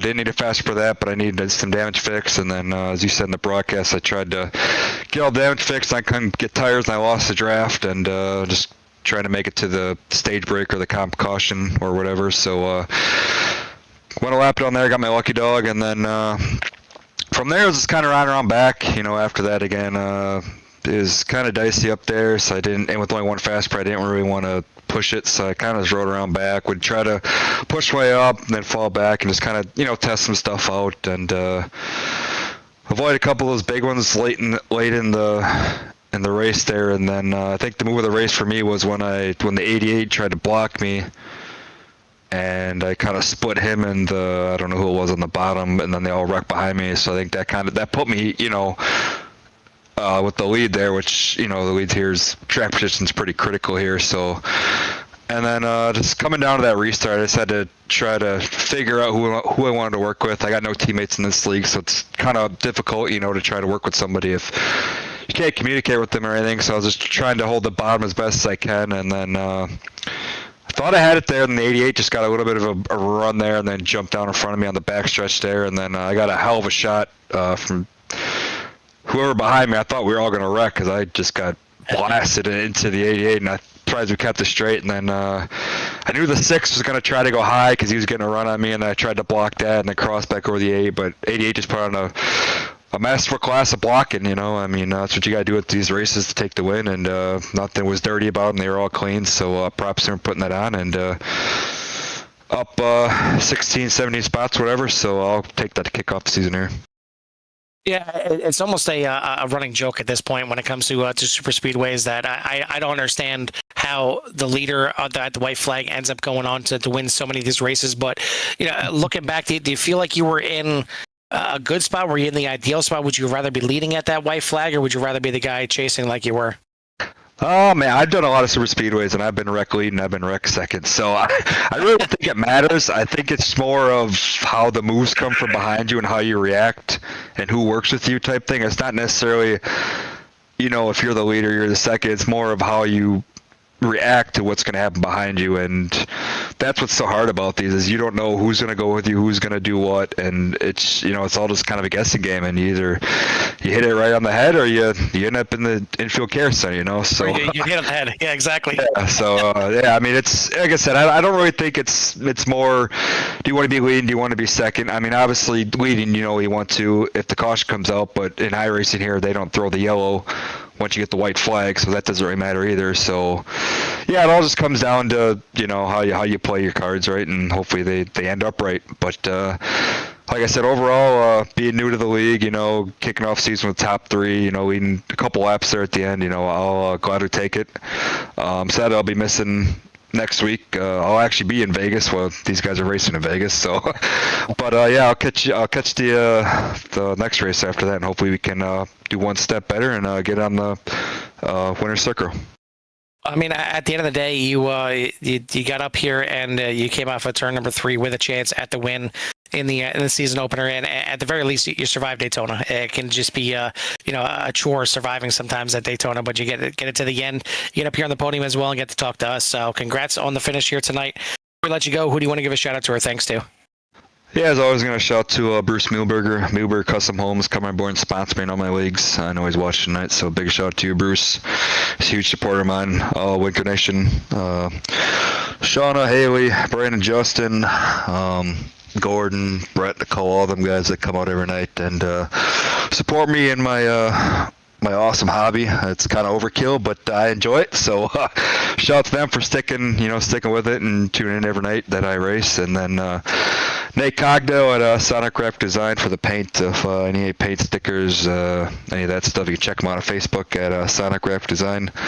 All the league admins that put me on and let me race here, I really appreciate it. And hopefully I didn't ruffle too many feathers tonight, but we'll go on to the next race and see what happens there. And then last but not least, we appreciate the broadcast bands. Well, we appreciate the heck of an effort out there. And like I said, you got plenty of shout outs on the broadcast from just going back to front. And yeah, the hard charger certainly is yours here tonight. So congrats on the run here tonight. We'll see you in a couple weeks at Charlotte. Sounds good. Thank you, guys. That is your second place finisher here tonight, the 42 of Kevin Winker. Finally, we're going to bring in tonight's winner. Certainly, Jada is happy to see the 88 in the victory circle. Winner here tonight for the season opener is going to be the 88 of Brad Worley. Hey, Brad, Jimmy, and Carl, up in the booth, you copy? Yes, sir. Hey, well, it was one eventful race, and I think there's at times I was like, man, I need to click on the 88 a little more often. And it wasn't too eventful with the 88. It seemed like the most of the race you were kind of stress-free, but right there at the end, definitely had to make your mark and defend your rear off to stop the hard-charging 42 and 6 from getting that final push and run there to the finish line. But it was a great show from my end, but let's hear from your side how your race went for you tonight. It went pretty good. I got caught up in the first wreck pretty early, so I knew right then that I just wanted to hang back and take it easy. And then hopefully be there at the end to get the win, which I'm very fortunate I did. And I mean, that you did. I mean, you were in the right spot at the right time. And obviously, new leagues, or even if you're new to the league or if you've been around a while, Daytona can always be a little bit of luck and a little bit of skill, obviously mixed together to make sure you're there at the end. And that Budweiser machine looked good out there tonight, and obviously it looks even better with the checkered flag next to it, so in first place. So we here at CRN, we just want to say congratulations, man, for winning the first race of the season, and it's an awesome way to start your way to maybe a possible championship here at the end of the when you guys close out. But again, from CRN and everybody out there watching, had a lot of people out there rooting everybody on and whatnot, but you walk away the winner here tonight. So great showing, and we want to say congratulations. But before we let you get out of here, I want to give you some time for any shouts you might have in that 88. I want to shout out to 191 Motorsports and all the other admins. It's taken us a little bit to get off the ground, but now that we got rolling, it seems to be heading in the right direction.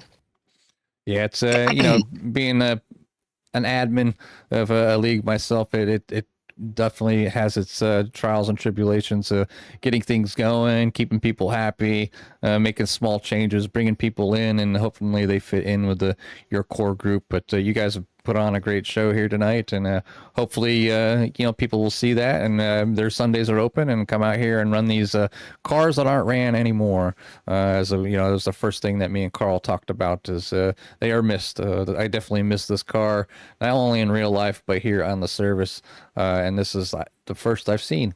Because tonight I actually even labeled you guys as the Gen X, but I relabeled it as the Gen 6 car. So I had to make a slight change. I was wondering why my cameras weren't lining up. I'm like, why are my cameras messed up? I set them all up for the next Gen car, and I had to switch them all over. So hopefully everything was caught the way it was supposed to for everybody out there, and definitely captured that win here for the 88. So again, congratulations here from CRN, and we'll let you go celebrate with your friends and family.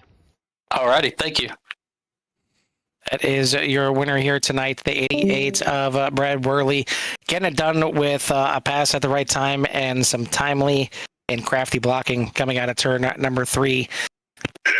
That is going to do it for the season opener here for 191 Motorsports. Again, we got a 12 race schedule for everyone out there, so stay tuned. We got plenty of racing action here for 191, but we got racing action all throughout the week as well. Make sure you check us out, hit that like, hit that subscribe, and it'll get you in touch with everything that CRN has to offer, as we got racing pretty much every day of the week here. And whether it's oval racing, whether it's road racing, we got you covered. I want to thank everyone out there for tuning in here once again. Hit that like and subscribe. I want to thank the sponsors of Kim's Cups and more.